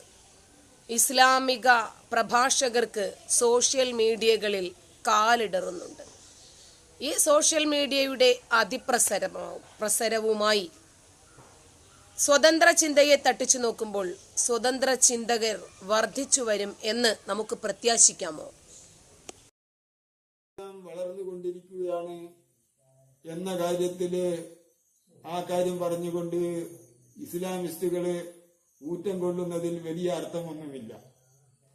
ഇന്ത്യയിലായാലും ലോകത്തായാലും ഒരു മതാടിസ്ഥാനത്തിൽ ഏറ്റവും കൺവേർഷൻ നടന്നുകൊണ്ടിരിക്കുന്നത് ക്രിസ്ത്യാനിസത്തിലേക്കാണ്. ക്രിസ്ത്യൻ മതത്തിലേക്കാണ് കൂടുതൽ ആൾക്കാർ മതപരിവർത്തനം ചെയ്യപ്പെടുന്നത് എന്നതാണ് വസ്തുതാപരമായി ശരി. ഇസ്ലാം മതത്തിലേക്കുള്ളത് അതിനെ അപേക്ഷിച്ച് വളരെ കുറവാണ്. ഇനി ഓരോ മതത്തിലേക്കും കൺവേർഷൻ നടക്കുന്നത് പല ബാഹ്യ സാഹചര്യങ്ങളുടെയും അടിസ്ഥാനത്തിലാണ്. പലപ്പോഴും അധികാരമാണ്, ഭരണകൂടമാണ് അതിനൊക്കെ പലപ്പോഴും അടിസ്ഥാനമായി നിൽക്കുന്ന ഒരു കാര്യം. അത് ശക്തി ആർക്കുണ്ടോ, ശക്തിയുള്ളവന്റെ മതം, ഭാഷ, സംസ്കാരം, മറ്റെല്ലാം അത് വളർന്നുകൊണ്ടിരിക്കും. അധികാരമില്ലാത്തവന്റേത് ചിലപ്പം വിലപ്പോവില്ല. പല പല പല ഘടകങ്ങളുമാണ് മതപ്രചരണത്തിനുള്ള ഘടകങ്ങൾ. എന്തു തന്നെയായാലും ക്രിസ്ത്യാനിസമാണ് കൂടുതൽ വളർന്നുകൊണ്ടിരിക്കുന്നത്. അതാണ് ശരി. സോഷ്യൽ മീഡിയയുടെ ഒരു ഭാഗത്ത് നാസ്തികർ വളർന്നുകൊണ്ടിരിക്കുന്നു, മറുഭാഗത്ത് ഇസ്ലാമിക വിമർശകർ വളർന്നുകൊണ്ടിരിക്കുന്നു. ഇവര് രണ്ടുപേരും കൂടെ ചേർന്ന് ഇസ്ലാമിനെ തകർക്കാൻ ശ്രമിക്കുമ്പോഴും ഇസ്ലാമിത വളർന്നുകൊണ്ടിരിക്കുന്നു. എത്രത്തോളം എന്നാൽ ഹിമാലയത്തോളം വളർന്നുകൊണ്ടിരിക്കുന്നു. എന്തു പറയുന്നു താങ്കൾ? പൗരത്വ ഭേദഗതി ബില്ല്, അതായത് CAA, അതുപോലെ തന്നെ ബാംഗ്ലൂരിൽ കഴിഞ്ഞ മാസം നടന്ന കലാപം, നാം ആദ്യം ബാംഗ്ലൂരിലെ കലാപത്തെ പറ്റി പറയുകയാണെങ്കിൽ അതൊക്കെ മുസ്ലിങ്ങളിലെ മതാന്ധത ബാധിച്ച ചില തമ്മാടികളായിട്ടുള്ള ആളുകൾ നടത്തിയ അക്രമങ്ങളായിരുന്നു. അത് ഒരിക്കലും ന്യായീകരിക്കാൻ പറ്റുന്നതല്ല. ആര് തന്നെ പ്രവാചകനെ സംബന്ധിച്ച് എന്ത് എഴുതിയാലും എന്ത് സൃഷ്ടി നടത്തിയാലും അക്രമത്തിന്റെ മാർഗത്തിൽ അതിനെ നേരിടുന്നത് ഒരിക്കലും ഒരാൾക്കും അംഗീകരിക്കാൻ പറ്റില്ല. ഇനി പൗരത്വ ഭേദഗതി ബില്ല്, അത് കേന്ദ്രം ഭരിക്കുന്ന കേന്ദ്ര ഗവൺമെന്റ് വർഗീയ ലക്ഷ്യമിട്ടുകൊണ്ട് നടത്തിയ അങ്ങേയറ്റം ജുഗുപ്സാവഹമായ ഒരു പരിഷ്കൃത രാജ്യത്തിന് ഒരിക്കലും യോജിക്കാത്ത ഒരു നിയമ ഭേദഗതിയാണ്. അതിന്റെ ഉള്ളടക്കം പറയേണ്ട ആവശ്യമില്ല. എല്ലാവർക്കും അറിയുന്നത് പോലെ കുറെ മതക്കാർക്ക് അന്യരാജ്യങ്ങളിൽ നിന്ന് ഇന്ത്യയിലേക്ക് കുടിയേറി പൗരത്വം നേടാനുള്ള അവസരമാണ് അതിലുണ്ടാക്കി കൊടുക്കുന്നത്. അതിൽ മുസ്ലിങ്ങളെ ബോധപൂർവം ഒഴിവാക്കി. അവർ മുസ്ലിങ്ങളെയെല്ലാം ഒറ്റ വിഭാഗമായിട്ടാണ് കാണുന്നത്. നിങ്ങൾ യുക്തിവാദിയാകട്ടെ, നിങ്ങൾ മതവിശ്വാസിയാകട്ടെ, നിങ്ങൾ സമാധാനമുള്ളവരായാലും ശരി, സ്വതന്ത്ര ചിന്താഗതിക്കാരനായാലും ശരി, തീവ്രവാദിയായാലും ശരി, നിങ്ങൾ മുസ്ലിമാണല്ലോ, അത് മതി, അതുകൊണ്ട് തന്നെ നിങ്ങൾക്ക് അയോഗ്യതയുണ്ട്. ഇതാണ് കേന്ദ്ര ഗവൺമെന്റിന്റെ നയം. ഇപ്പോൾ പാകിസ്ഥാനിൽ നിന്നോ അഫ്ഗാനിസ്ഥാനിൽ നിന്നോ അല്ലെങ്കിൽ ബംഗ്ലാദേശിൽ നിന്നോ അവിടെയുള്ള ജാമിദ ടീച്ചറെ പോലെയും ജബ്ബാർ മാഷെ പോലെയും അവിടെയുള്ള ഭൂരിപക്ഷ സമുദായത്തിൽ നിന്ന് വല്ല എതിർപ്പും നേരിട്ട് അവർ ഇന്ത്യയിലേക്ക് വന്ന് ഇവിടെ ജീവിക്കാമെന്ന് വെച്ചാൽ സാധ്യമല്ല. അതിന് BJP നേതൃത്വത്തിലുള്ള വലിയ നേതാക്കളുടെ പത്രപ്രസ്താവനകൾ നാം വായിക്കുകയുണ്ടായി. അവർക്ക് ഇവിടെ തന്നെ വരണോ? അവർക്ക് എത്ര മുസ്ലിം രാജ്യങ്ങളുണ്ട്, അവിടത്തേക്ക് പോയിക്കൂടെ? ഇപ്പോൾ ടീച്ചർക്കാണ് ഇങ്ങോട്ട് വരേണ്ടത് എങ്കിൽ എന്ത് ഇന്ത്യയിൽ വരണം? നിങ്ങൾക്ക് സൗദി അറേബ്യയിൽ പോയിക്കൂടെ? നിങ്ങൾക്ക് ഇറാനിൽ പോയിക്കൂടെ? ഈജിപ്തിൽ പോയിക്കൂടെ എന്നുള്ളതാണ് ചോദ്യം. ഇങ്ങനെ ജനങ്ങളെ വർഗീയമായി തരംതിരിക്കുന്ന അങ്ങേയറ്റം നിന്ദ്യമായ നിയമമാണ് പൗരത്വ ഭേദഗതി ബില്ല്. ഇനി നമുക്ക് അവസാനം ചോദിച്ച മലബാർ കലാപത്തെ സംബന്ധിച്ച് പറയാം. അത് ലക്ഷണമൊത്ത ഒരു വർഗീയ ലഹളയായിരുന്നു എന്ന ടീച്ചറുടെ പ്രസ്താവനയോട് നിർഭാഗ്യവശാൽ എനിക്ക് യോജിക്കാൻ കഴിയുന്നില്ല. ആ സമരം സമ്മിശ്രമായ ഘടകങ്ങൾ അടങ്ങിയ ഒരു ലഹളയായിരുന്നു. അതിൽ ബ്രിട്ടീഷുകാർക്കെതിരായി സ്വദേശികളുടെ സ്വാതന്ത്ര്യ പ്രഖ്യാപനം അടങ്ങുന്ന ഒരു വശമുണ്ട്. ജമ്മിത്വത്തിനെതിരായ സമരത്തിന്റെ ഒരു വശമുണ്ട്. അതുപോലെ തന്നെ കർഷക പ്രക്ഷോഭം എന്നുള്ള ഒരു വശം കാണാം. അതുകൂടാതെ ഈ നാട്ടിലെ ഹിന്ദു ജനങ്ങൾക്കെതിരായി, ഹിന്ദു സമൂഹത്തിനെതിരായി മുസ്ലിംകളിലെ തമ്മാടികളായ ചില ആൾക്കാർ നടത്തിയ ലഹള എന്ന ഒരു വശവുമുണ്ട്. അപ്പോൾ അതുകൊണ്ട് അത് വെറും ഒരു വർഗീയ ലഹളയാണെന്നോ ഒരു കർഷക ലഹളയാണെന്നോ ഏതെങ്കിലും ഒറ്റ പേര് വിളിക്കുന്നത് വസ്തുതാപരമായി ശരിയല്ല. ഇതിൽ സമ്മിശ്ര ഘടകങ്ങളുണ്ട് എന്നാണ് ഒരു അറിയപ്പെടുന്ന നിരീക്ഷകനായ നിഷ്പക്ഷനായ നമുക്കെല്ലാം ആദരണീയനായ MN കാരശ്ശേരി ഇതിനിടെ അദ്ദേഹം ഇറക്കിയ പ്രസ്താവനയിൽ നിന്ന് ഞാൻ മനസ്സിലാക്കിയത്. അതേപോലെ തന്നെയാണ് EA ജബ്ബാർ മാഷും ഇക്കാര്യത്തിൽ അഭിപ്രായം പറഞ്ഞത്. അവരുടെയൊക്കെ അഭിപ്രായം തന്നെയാണ് എനിക്ക് ഇക്കാര്യത്തിലുള്ളത്. ടീച്ചർ മലബാർ ലഹളയെ സംബന്ധിച്ച് ഒരു സ്പീച്ച് യൂട്യൂബിൽ ചെയ്തതായി ഞാൻ ശ്രദ്ധിച്ചു കേട്ടു. അതിൽ ആരോപിക്കുന്ന വർഗീയ വശങ്ങളെല്ലാം അന്നത്തെ ജില്ലാ കലക്ടറുടെ റിപ്പോർട്ടാണ്. ഒരു പ്രോസിക്യൂഷൻ കേസിൽ എതിരാളികളെ അല്ലെങ്കിൽ പ്രതിപക്ഷത്തെ രൂക്ഷമായി അപലപിക്കുന്ന വശങ്ങളായിരിക്കും. അതിൽ മറ്റു വശങ്ങളൊന്നും അതിൽ ചേർക്കില്ല. അതുകൊണ്ട് പ്രോസിക്യൂഷൻ ഭാഗത്തിന്റെ വാദങ്ങൾ പൂർണ്ണമായി അംഗീകരിക്കുക നിരീക്ഷകർക്ക് സാധ്യമല്ല. ഏതായാലും എവിടെ നോക്കിക്കഴിഞ്ഞാലും ശരി, വരിയംകുന്നത്ത് കുഞ്ഞഹമ്മദ് ഹാജി വർഗീയ ലഹളയ്ക്ക് ആഹ്വാനം ചെയ്യുകയോ ഹിന്ദുക്കൾക്കെതിരായി വല്ല ആക്രമണവും നടത്തിയതിനെ ശരിവെക്കുകയോ ചെയ്തതായി യാതൊരു രേഖയും എനിക്ക് കാണാൻ കഴിഞ്ഞിട്ടില്ല. ഇതാണ് ഇക്കാര്യത്തിൽ എനിക്ക് പറയാനുള്ളത്. പൗരത്വ ഭേദഗതി ബില്ല്, ബാംഗ്ലൂർ കലാപം, 1921 ഇതൊക്കെ നമ്മൾ കണ്ടവരാണ്. ഇതിനെയൊക്കെ വർഗീയവൽക്കരിക്കാൻ ശ്രമിക്കുന്ന ഒരു ഭാഗത്തെയും നമ്മൾ കണ്ടിട്ടുണ്ട്. 1921 സംബന്ധിച്ചു പറഞ്ഞാൽ ലക്ഷണമൊത്ത ഒരു വർഗീയ കലാപമായിരുന്നു. അതിനെ കാർഷിക കലാപമാക്കാൻ വ്യഗ്രത കൂട്ടുന്ന ആൾക്കാർ ഒരു ഭാഗത്ത്, മറുഭാഗത്ത് കുടിയാന്മാർ ജന്മികൾക്കെതിരെ നടത്തിയ സമരമായി, അങ്ങനെ പലതരത്തിലുള്ള മാനം കാണുമ്പോഴും താങ്കൾക്ക് ഇതിനെക്കുറിച്ച് എന്താണ് അഭിപ്രായം? എസ്പെഷ്യലി ബാംഗ്ലൂർ കലാപം, CAA പോലെയുള്ള സംഭവങ്ങളിൽ. തീർച്ചയായും ടീച്ചർ, ലോകത്തും നമ്മുടെ രാജ്യത്തും എന്ന് പറയാം ഗുണപരമായ പരിവർത്തനങ്ങൾ വന്നുകൊണ്ടിരിക്കും.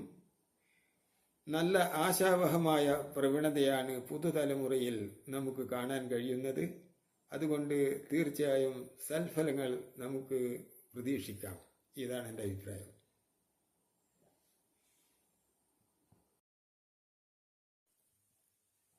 സ്വതന്ത്ര ചിന്ത വളരെയധികം വർദ്ധിച്ചും വളർന്നും വരുന്ന ഒരു സമയമാണ് നമ്മളിപ്പോൾ കൊണ്ടിരിക്കുന്നത്. ആ വളർച്ച നമ്മൾ നന്നായി കാണുന്നുമുണ്ട്.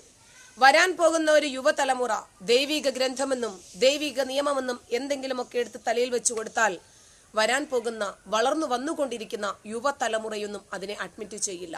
അത്തരത്തിൽ നോക്കുമ്പോൾ നല്ല ഒരു മാറ്റം സമൂഹത്തിൽ കാണാൻ സാധ്യമാണോ? നല്ല ചോദ്യമാണ് ചോദിച്ചത്. വളരെ രസകരമായ ഒരു ചോദ്യം കൂടിയാണിത്.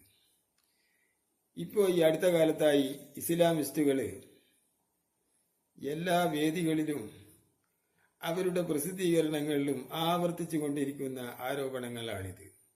അത് ശരിയല്ലെന്ന് അവർക്കറിയാം. പക്ഷേ സ്വന്തം അണികളെ പിടിച്ചു നിർത്താൻ വേണ്ടി 18 അടവും പയറ്റി നോക്കുകയാണ് അവർ ചെയ്യുന്നത്. അവരുടെ ആരോപണം എല്ലാ വൃത്തികെട്ട പദങ്ങളും യുക്തിവാദികൾക്കെതിരായി എന്ന് വെച്ചാൽ തോന്നും ഇവിടെ യുക്തിവാദികൾ ഉള്ളത് കൊണ്ടാണ് സർവ്വ തിന്മകളും ഈ രാജ്യത്ത് നടക്കുന്നതെന്ന്. അവര് കുത്തഴിഞ്ഞ ലൈംഗിക അരാജകത്വത്തിന്റെ വക്താക്കളാണ്.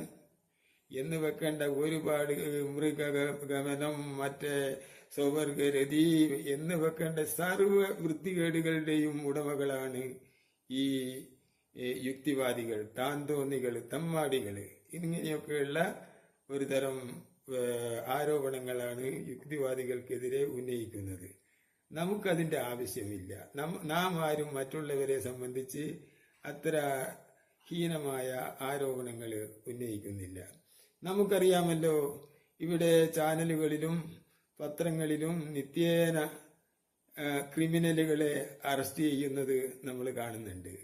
അതിൽ എത്ര യുക്തിവാദികളുണ്ട്, മതകുടുംബത്തിൽ നിന്നുള്ള എത്ര ക്രിമിനലുകളുണ്ട് എന്നതിന്റെ ഒരു സ്ഥിതി വിവരക്കണക്ക് ഈ ആരോപിക്കുന്നവർ ഹാജരാക്കാൻ അവർക്ക് കഴിയുമോ എന്ന് ഞാൻ വെല്ലുവിളിക്കാൻ ആഗ്രഹിക്കുന്നു. ഇത് പിന്നെ ടീച്ചർ പറഞ്ഞതുപോലെ ഒരുപാട് മതസ്ഥാപനങ്ങളിലുള്ളവരാണ് ഇത്തരം വൃത്തികേടുകളിൽ പലപ്പോഴും പിടികൂടപ്പെടുന്നത്. അത് ഒരു വിധത്തിൽ അത് ഒരു മുസ്ലിങ്ങളിൽ മാത്രമല്ല, അത് എല്ലാ രാഷ്ട്രീയ പാർട്ടികളിലും പെട്ട പല പല അധ്യാപകന്മാരും ഉണ്ട്. അതുപോലെ തന്നെ പാതിരിമാരുണ്ട്, സ്വാമിമാരുണ്ട്, ഒക്കെ ഉണ്ട്. എന്തു തന്നെയായാലും ഇതൊക്കെ മതത്തിന്റെ വക്താക്കളാണ്. ഇങ്ങനെയുള്ള കേസുകളിലൊക്കെ പ്രതികൾ എന്നതാണ് വസ്തുത. പിന്നെ മുസ്ലിങ്ങൾക്ക് ഈ ഇസ്ലാമിസ്റ്റുകൾക്ക് മറ്റൊരു വാദമുണ്ട്. അതായത് ഇസ്ലാമാണ് മനുഷ്യനെ മനുഷ്യനാക്കുന്നത്. വളരെ മനോഹരമായ പ്രസ്താവനകളാണ് അവർ നടത്തുക. മനുഷ്യനെ മനുഷ്യനാക്കുന്നത് ഇസ്ലാമാണ്.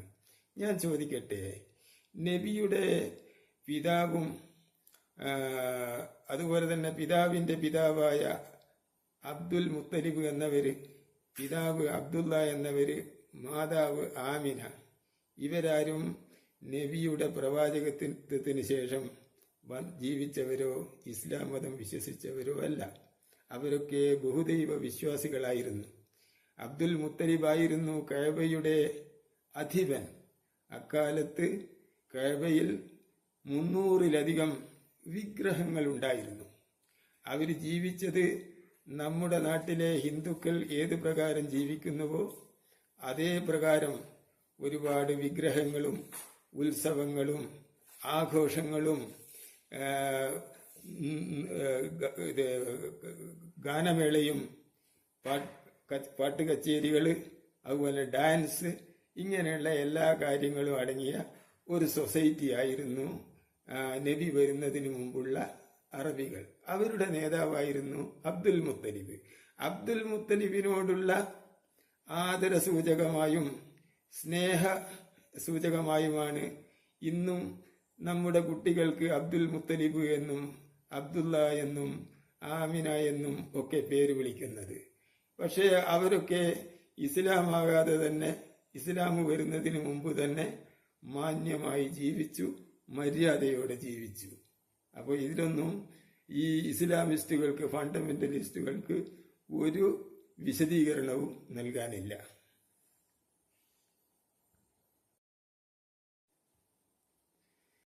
അധികം ആൾക്കാരും മതമുപേക്ഷിക്കുന്നത്, അവർ യുക്തിവാദികളാകുന്നത് കുത്തഴിഞ്ഞ ലൈംഗികതയ്ക്കും കള്ളും പെണ്ണും കഞ്ചാവുമൊക്കെയായി ആടിത്തിമിർക്കുന്നതിനു വേണ്ടിയാണെന്നും അതിരുകളില്ലാത്ത ആസ്വാദനം ജീവിതത്തിലേക്ക് കൊണ്ടുവരുന്നതിന് വേണ്ടിയാണെന്നും, എന്നാൽ ഇസ്ലാമാകട്ടെ ഓരോരോ നിബന്ധനകൾ വെക്കുന്നതിന്റെ പേരിലാണ് ഇസ്ലാമിനോട് ഇവർക്ക് വിയോജിപ്പുള്ളത് എന്നും പറയുന്നു.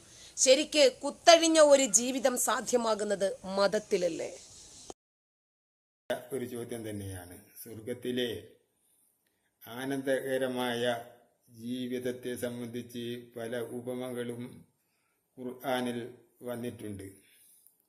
ഒരു സാധാരണ മനുഷ്യന്റെ വായിൽ നിന്ന് വരുന്നതല്ലാതെ പ്രപഞ്ച സൃഷ്ടാവായ ഒരു ദൈവം പറയുന്ന ഒരു വചനങ്ങളാണ് അതെന്നുള്ളത് യാതൊരു നിഷ്പക്ഷമതിക്കും അത് വിശ്വസിക്കുക സാധ്യമല്ല.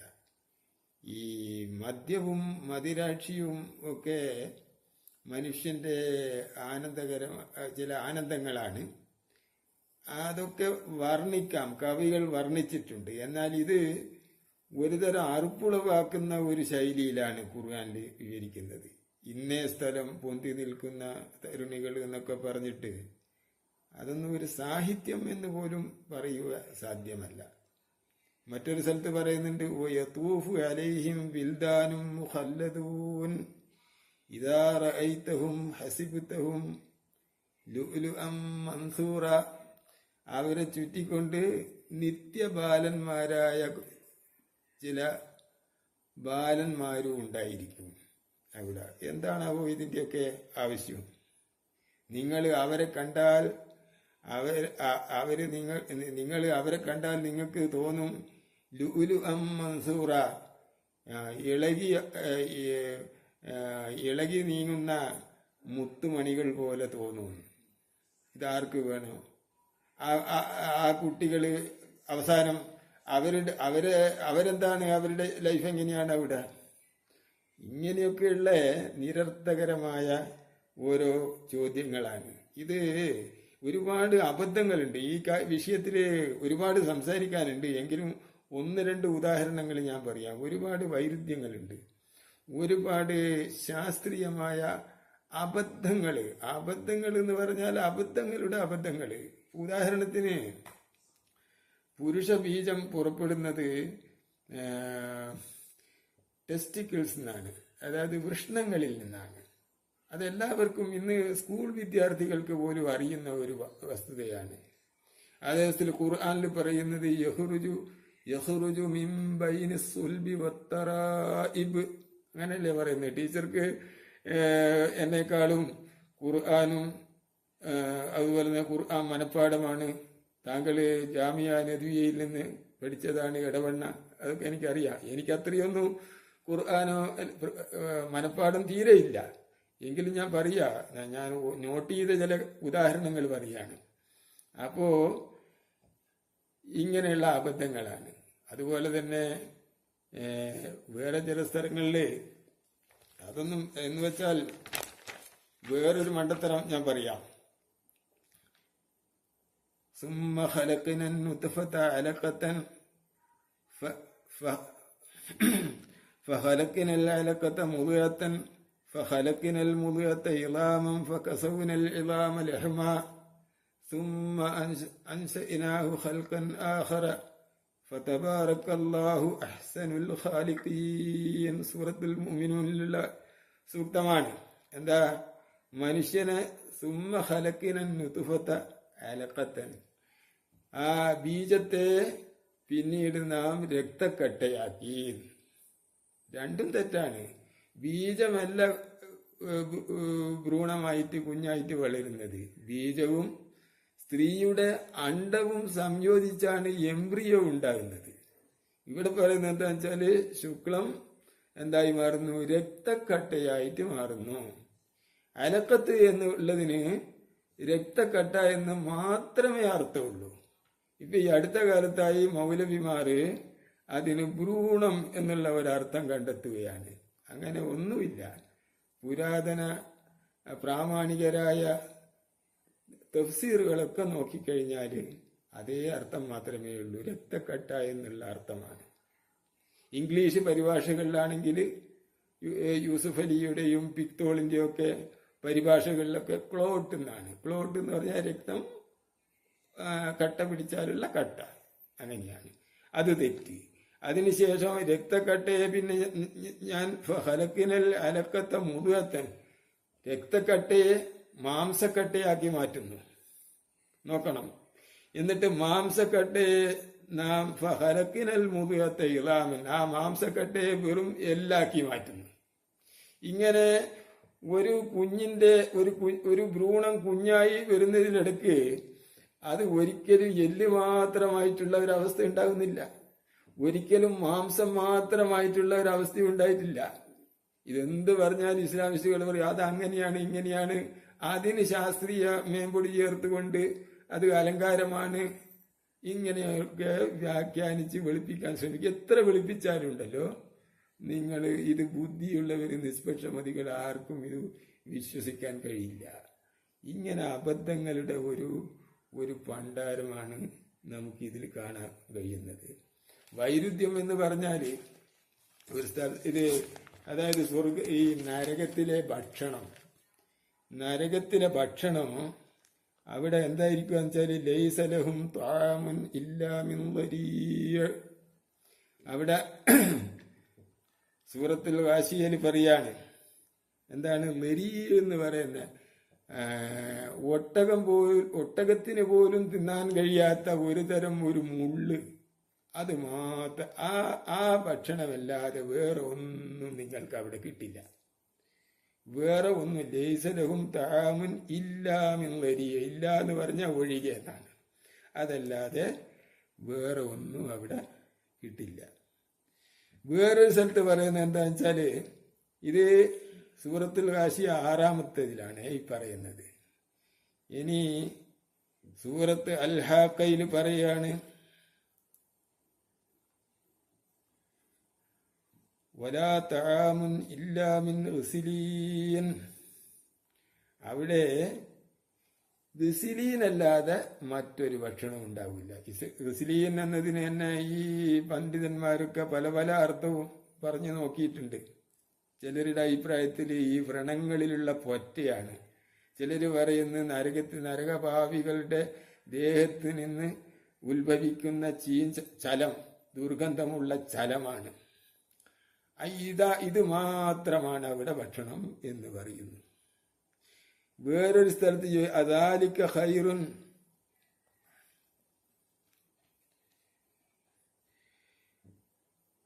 അദാലിക ഖൈറുൻ നുസലൻ അം ശജറത്തു സഖൂം. അപ്പോ അവിടെ സഖൂം എന്ന് പറയുന്ന ഒരു വൃക്ഷം, അത് ഒരു തരം വല്ലാത്ത ഒരു കയ്പായിരിക്കും പോലും. അപ്പൊ അത് മാത്രമേ അവിടെ ഉണ്ടാവുന്നുള്ളതാണ്. വേറൊരു സ്ഥലത്ത് അവിടെ നരകാവകാശികൾക്ക് തിന്നാനുണ്ടാവും, അതാണ്. ഇപ്പൊ ഞാൻ ടീച്ചറുടെ വീട്ടിൽ വന്നാല് ഞാൻ പറയാണ്, ജാമിദ ടീച്ചറുടെ വീട്ടിൽ പോയാൽ സർവത്തല്ലാതെ ഒന്നും കുടിക്കാൻ തരൂല. പിന്നെ ഞാൻ വേറൊരാളോട് പറയാണ്, ടീച്ചറെ വീട്ടിൽ പോയാല് ചായ മാത്രമേ ഉണ്ടാവൂ, വേറൊന്നും ഉണ്ടാവില്ല. പിന്നെ വേറൊരാളോട് ഞാൻ പറയുന്നു, താങ്കളുടെ വീട്ടിൽ വന്നാല് കാപ്പിയല്ലാതെ വേറെ ഒന്നും ഉണ്ടാവില്ല. എന്താ ഈ പറഞ്ഞ 3 വൈരുദ്ധ്യമുണ്ടോ? ഇല്ലേ? ഒരു വൈരുദ്ധ്യവും ഇല്ല എന്നാണ് നമ്മുടെ ഈ മൗലവിമാരും മുജാഹിദിന്റെയും ജമാഅത്തെ ഇസ്ലാമിയുടെ ഒക്കെ മൗലവിമാര് പറഞ്ഞ് ഒരു തരം അവര് എന്താണ് ഇരുമ്പ് വിഴുങ്ങി ചുക്കുവെള്ളം കുടിക്കുക എന്ന് പറഞ്ഞ മാതിരി അത് മാത്രമേ അവർക്ക് പറയാനുള്ളൂ. ഇത് കൃത്യമായ വൈരുദ്ധ്യമാണ്. ഇതൊന്നും ഒരു ദൈവം ഇറക്കിയ വചനമാണെങ്കിൽ ഒരിക്കലും ഇതൊന്നും സംഭവിക്കുകയില്ല. കാരണം ദൈവം സർവജ്ഞാനിയാണല്ലോ. അപ്പൊ അതുകൊണ്ട് ഇങ്ങനെ ഒരു ദൈവമൊന്നും ഇല്ല. ഇതൊക്കെ എല്ലാം പറഞ്ഞുണ്ടാക്കിയതാണ്, വളരെ വ്യക്തമാണ്. ഇതിൽ യാതൊന്നും കൂടുതൽ പറയാനില്ല. അതിന് ഒരുപാട് പറയാനുണ്ട്, പക്ഷേ അതിനുള്ള സമയമില്ലാത്തത് കൊണ്ട് ഈ കാര്യത്തെ സംബന്ധിച്ച് 1 മണിക്കൂർ പ്രസംഗിച്ചാലും തീരാത്ത ഒരു വിഷയമാണിത്. നമ്മൾ രണ്ടുപേരും ഓരോ മുസ്ലിം കുടുംബത്തിൽ മുസ്ലിം മാതാപിതാക്കളുടെ മക്കളായി ജനിച്ചവരാണ്. ഓർമ്മ വെച്ച നാളു മുതൽ നമ്മൾ കേൾക്കുന്നുണ്ട് സ്വർഗം, പടച്ചവൻ, നീതി, പരലോകം, സ്വർഗം, നരകം, ഖബറ്, വിചാരണ, ചോദ്യോത്തരം, ഇങ്ങനെ. എന്നാൽ അങ്ങനെ ഈ ഗ്രന്ഥങ്ങൾ പരിചയപ്പെടുത്തുന്ന, ഇസ്ലാം വിഭാവനം ചെയ്യുന്ന ഒരു രക്ഷിതാവ് ഉണ്ടാകുമോ? ശരിക്കും ഉണ്ടെങ്കിൽ ആ രക്ഷിതാവിന്റെ നീതിബോധം എന്താണ്? ഈ പെണ്ണും കള്ളും കഴുത്തിൽ ടാഗ് കെട്ടിയ 72 ഹൂറികളെയും ഒക്കെ ഒരുക്കി നിർത്തിയിരിക്കുന്ന സ്വർഗത്തെക്കുറിച്ച് താങ്കളുടെ കാഴ്ചപ്പാട് എന്താണ്? അതെ, താങ്കൾ പറഞ്ഞ എഴുതി പിടിപ്പിച്ച കഥകൾ തന്നെ. എന്നല്ലാതെ ഈ ഹിറാ ഗുഹയിൽ ജിബ്രീൽ വന്ന് ഈ ദിവ്യബോധന അങ്ങ് നൽകി. അപ്പൊ നബി അവിടുന്ന് ഭയപ്പെട്ട് വീട്ടിലേക്ക് പോയി. എന്നിട്ട് എന്താണ് സംഭവിച്ചതെന്ന് അറിയില്ല. എന്നിട്ട് അവസാനം ഭാര്യ കൂട്ടി അവരുടെ മച്ചൂനൻ ഒരു ക്രിസ്തീയ പണ്ഡിതനായ വറഖത്ത് ബിൻ നൗഫൽ എന്ന് പറയുന്ന ആളെടുക്ക കൊണ്ടുപോയിട്ട് ചോദിക്കുക, ഇതെന്താ പറ്റിയെന്ന്. അപ്പോ ഈ അള്ളാഹുവാണ് ഇങ്ങനെ ജിബ്രീലിനെ അയച്ചതെങ്കിൽ അന്നേരം വ്യക്തമായിട്ട് പറയല്ലോ, ചങ്ങായി നാളെ മുതൽ അല്ലെ ഇന്ന് മുതൽ നബിയാണ് താങ്കൾ, ഇത് സംഗതി ഇന്നേതാണ്, അങ്ങനല്ലേ പറയാ. ഇത് അവിടെ അവസാനം എന്താ സംഭവിച്ചതെന്നുള്ള പ്രശ്നം വെച്ച് നോക്കേണ്ട അവസ്ഥ വന്നു. പിന്നീട് ഒരിക്കൽ മലക്ക് വന്ന് ആകാശത്തിങ്ങനെ ഒരു മലക്കിയിരിക്കുന്നു. അപ്പൊ എന്നിട്ട് ഭാര്യയോടാണ് ചോദിക്കുന്നത് അതെന്താണ്. അപ്പൊ ഭാര്യ പറഞ്ഞു കൊടുക്കുന്നത്, ടീച്ചർക്ക് അറിയാമല്ലോ, ഭാര്യ വസ്ത്രം നീക്കിയപ്പോ അന്നേരല്ലേ തെറ്റിക്കളഞ്ഞത്. അപ്പോൾ ശരിക്കും മനസ്സിലായി ഇതൊക്കെ ഇങ്ങനെ പല ഉടായ്പകളുണ്ട്. അത് നേതാവാകാൻ വേണ്ടിയും ദിവ്യത്വം ചമയാൻ വേണ്ടിയും നമ്മുടെ നാട്ടിൽ തന്നെ പല സിദ്ധന്മാരും ഇതുപോലുള്ള പല കഥകളും ഉണ്ടാക്കൂ. അക്കൂട്ടത്തിൽ ഒന്നല്ലാതെ ഇതൊന്നും ഒരിക്കലും ബുദ്ധിമാന്മാരായിട്ടുള്ള ആളുകൾക്ക് ഇതൊന്നും ഒട്ടും സ്വീകാര്യമായ ഒരു വിഷയങ്ങളല്ല.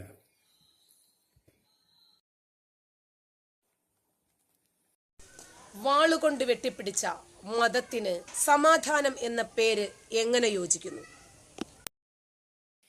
ഞാൻ എൻ്റെ അനുഭവം പറയാം.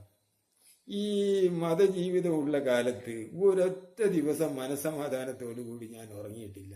കാരണം ഈ നരകത്തെ സംബന്ധിച്ചും ഒക്കെ ഭയപ്പെട്ട് എന്തുമാത്രം ഒരു ആശങ്കയോട് കൂടിയായിരുന്നു ഓരോ ദിവസവും തള്ളി നീക്കിയതെന്നറിയോ.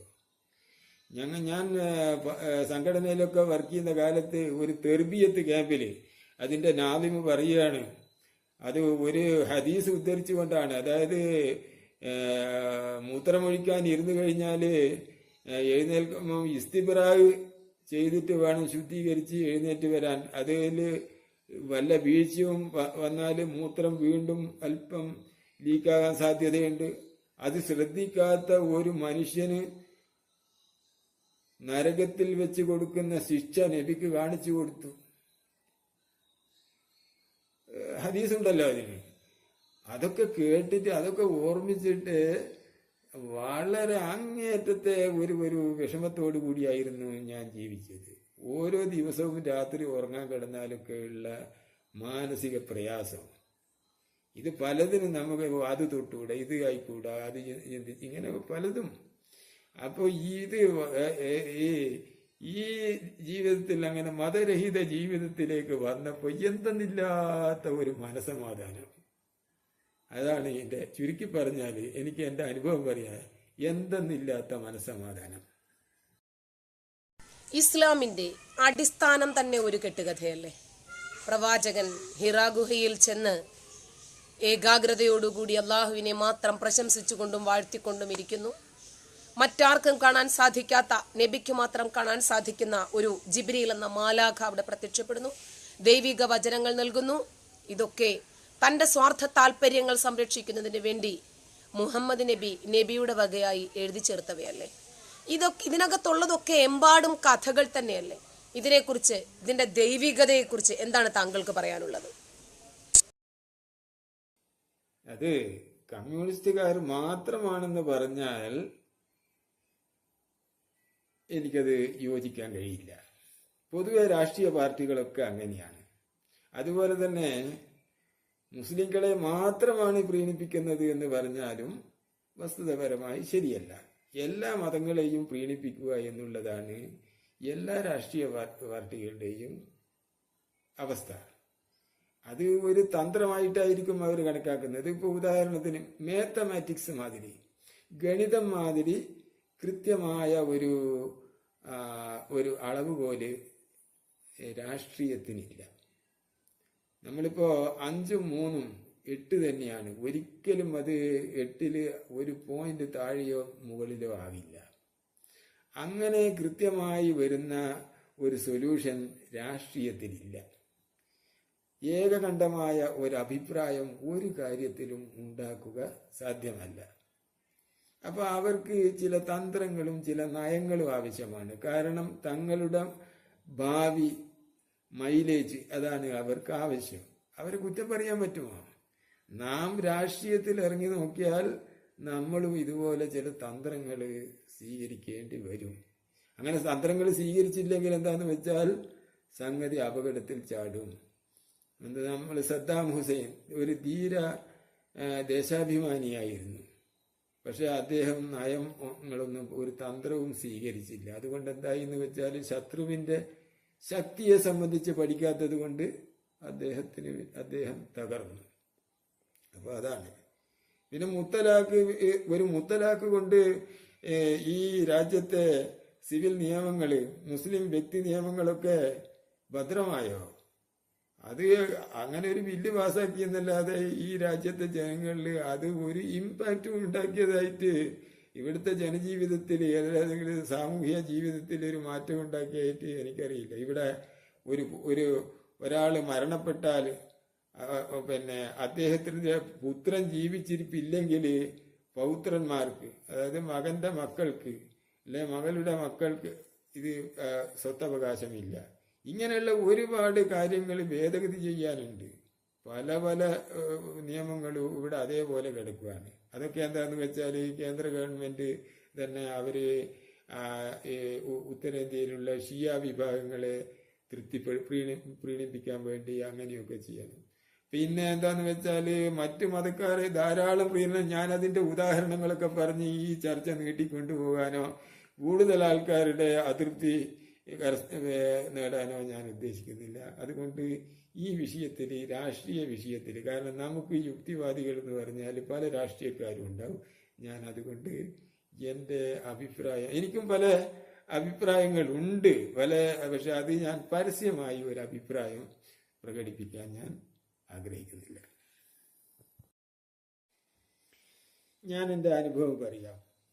ഈ മതജീവിതമുള്ള കാലത്ത് ഒരൊറ്റ ദിവസം മനസ്സമാധാനത്തോടു താങ്കൾ താങ്കളുടെ മതജീവിതത്തിൽ നിന്ന് മതരഹിത ജീവിതത്തിലേക്കുള്ള ഈ പ്രയാണത്തെ, ഇതിനെ രണ്ട് ലൈഫിനെയും കമ്പയർ ചെയ്യുമ്പോൾ എന്താണ് താങ്കൾക്ക് ലഭിക്കുന്നത്?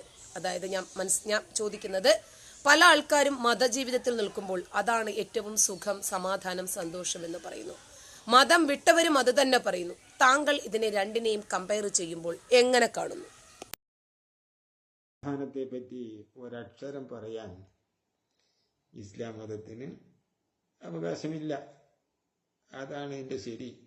ഒരുപാട് ടീച്ചർ പറഞ്ഞ മാതിരി എതിരാളികൾക്കെതിരിൽ യാതൊരു തത്വദീക്ഷയുമില്ലാതെ, യാതൊരു വ്യക്തമായ ഗുരുതരമായ കാരണവുമില്ലാതെ കിരാതമായ അക്രമ മർദ്ദന മുറകളാണ് പ്രവാചകന്റെ കാലത്ത് അഴിച്ചുവിട്ടത്. ബനു കൈനുക്കായ് സമുദായത്തെ നാടുകടത്തിയത്, ബനു നവീർ ഗോത്രത്തെ നാടുകടത്തിയത്, എല്ലാം കൂട്ടമായിട്ട് ഒഴിപ്പിച്ച് ഓടിക്കുകയാണ്. അവരുടെ സ്വത്തുക്കളും ഭൂമിയും സ്വന്തമാക്കുകയാണ്. കൊണ്ടുപോകാൻ ഒരു കഴുതപ്പുറത്തോ അല്ലെങ്കിൽ 3 കുടുംബത്തിന് ഒരു ഒട്ടകപ്പുറത്തോ വഹിക്കാവുന്ന, അതും വിലപിടിപ്പുള്ള ആയുധങ്ങളൊന്നും കൊണ്ടുപോകാൻ പാടില്ല. അതും കൊണ്ട് നാട് വിടണം. ഇതൊക്കെയായിരുന്നു ഏറ്റവും ലോക ചരിത്രത്തിലെ, ഇസ്ലാമിന്റെ ചരിത്രത്തിൽ കരളലിയിപ്പിക്കുന്ന ഒരു ദുരന്തമായാണ് ഖന്തക്ക് യുദ്ധത്തിന് ശേഷം ബനു ഖുറൈള ഗോത്രത്തിന് നേരെ സ്വീകരിച്ച മർദ്ദനം. അവരുടെ കോട്ട 2 ആഴ്ചയോളം അല്ലെങ്കിൽ 25 ദിവസത്തോളം എന്നൊക്കെ അഭിപ്രായമുണ്ട്. ആ കോട്ട ഉപരോധിച്ച് അതിനുശേഷം അവർ കീഴടങ്ങിയ ആൾക്കാരിൽ എന്താണ്, അതിന് ഒരുപാട് പറയാനുണ്ട്. ഞാനിതിപ്പം പറഞ്ഞ് നീട്ടുന്നില്ല. അതിന് പ്രത്യേകം ഒരു സ്പീച്ച് അതിന് ആവശ്യമാണ്. അവ ചുരുക്കി പറയാൻ പുരുഷന്മാരെ മുഴുവൻ കൊല്ലുക എന്നുള്ളതാണ്.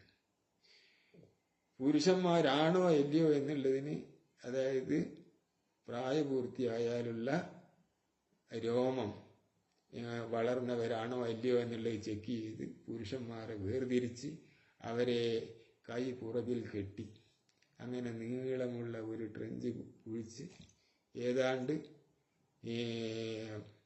ഇമാം സുഹരിയും ഇബ്നു ഇസ്ഹാഖൊക്കെ പറയുന്നത് 600-നടുത്ത് ആൾക്കാരെ, ചില റിപ്പോർട്ട് പ്രകാരം അത് 700 അതുമല്ല 800 അഭിപ്രായമുണ്ട്. വൈകുന്നേരം വരെ അവരെ അങ്ങനെ ഓരോ ആൾക്കാരായിട്ട് ഒന്നൊന്നായി അങ്ങനെ തലവെട്ടി ഈ കുഴിയിലിട്ട് മൂടുകയാണ് ചെയ്തത്. എന്നിട്ട് ആ സ്ത്രീകളെയും കുട്ടികളെയും അടിമകളാക്കി. അതൊക്കെ ഒരുപാട് പറയാനുണ്ട്. ഇതിനൊക്കെ എന്താണ് ഇതിനെന്ന് വെച്ചാൽ വ്യക്തമായ ഒരു കാരണവുമില്ല. കാരണം കണ്ടുപിടിക്കലാണ്. ഇന്ന് ഉത്തരേന്ത്യയിൽ എന്താണ്, അത് പല ആൾക്കാരെയും ഏറ്റുമുട്ടലിൽ കൊല്ലപ്പെട്ടു എന്നൊക്കെ നമ്മൾ കേൾക്കും. അപ്പൊ എന്താന്ന് വെച്ചാൽ അന്വേഷിച്ചു നോക്കിയാൽ പോലീസിന്റെ ഭാഷ എന്താന്ന് വെച്ചാൽ അവർക്ക് പ്രധാനമന്ത്രിയെ വധിക്കാൻ പദ്ധതി ഉണ്ടായിരുന്നു, അല്ലെങ്കിൽ ഇന്നേ സ്ഥലത്ത് സ്ഫോടനം നടത്താൻ പദ്ധതി ഉണ്ടായിരുന്നു എന്ന്. അപ്പൊ അതുകൊണ്ട് അതാ സൊഹ്റാബുദ്ദീനെയൊക്കെ വെടിവെച്ച് ഒന്ന് കണ്ടില്ലേ, ആ പെൺകുട്ടിയൊക്കെ. ഇങ്ങനെ എത്രയോ ആൾക്കാർ ഇത് ചെയ്യുന്ന ഫാഷിസം നടപ്പാക്കുന്ന ഏത് അധികാര കേന്ദ്രവും ഇതുപോലെ ഓരോ മുടന്ത ന്യായങ്ങളാണ് പറയുക. ഇതൊന്നും മനുഷ്യാവകാശത്തിന് നിരക്കുന്നതല്ല. സമാധാനത്തിന് ഇങ്ങനെയുള്ള ആളുകൾക്ക് സമാധാനത്തെ പറ്റി ഒരക്ഷരം പറയാൻ അധികാരമില്ല.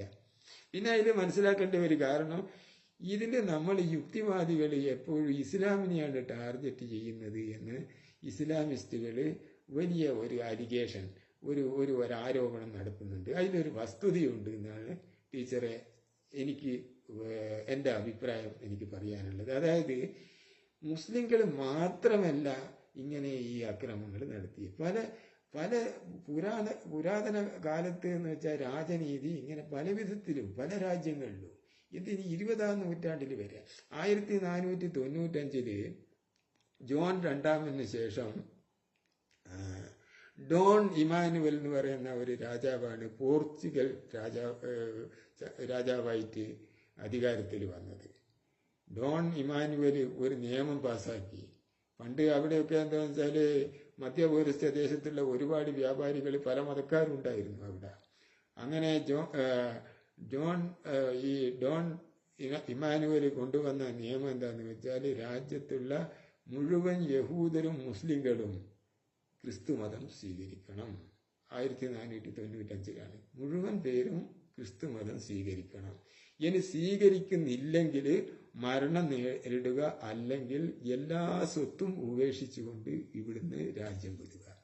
അങ്ങനെ രാജ്യം വിട്ടു പോയവരുടെ ആ സ്വത്ത് വകകൾ കൊണ്ടാണ് വാസ്കോഡഗാമയും ഒക്കെ ഈ ഇന്ത്യയിലേക്കും മറ്റൊക്കെ വ്യാപാരം നടത്തിയിരുന്നതാണ്.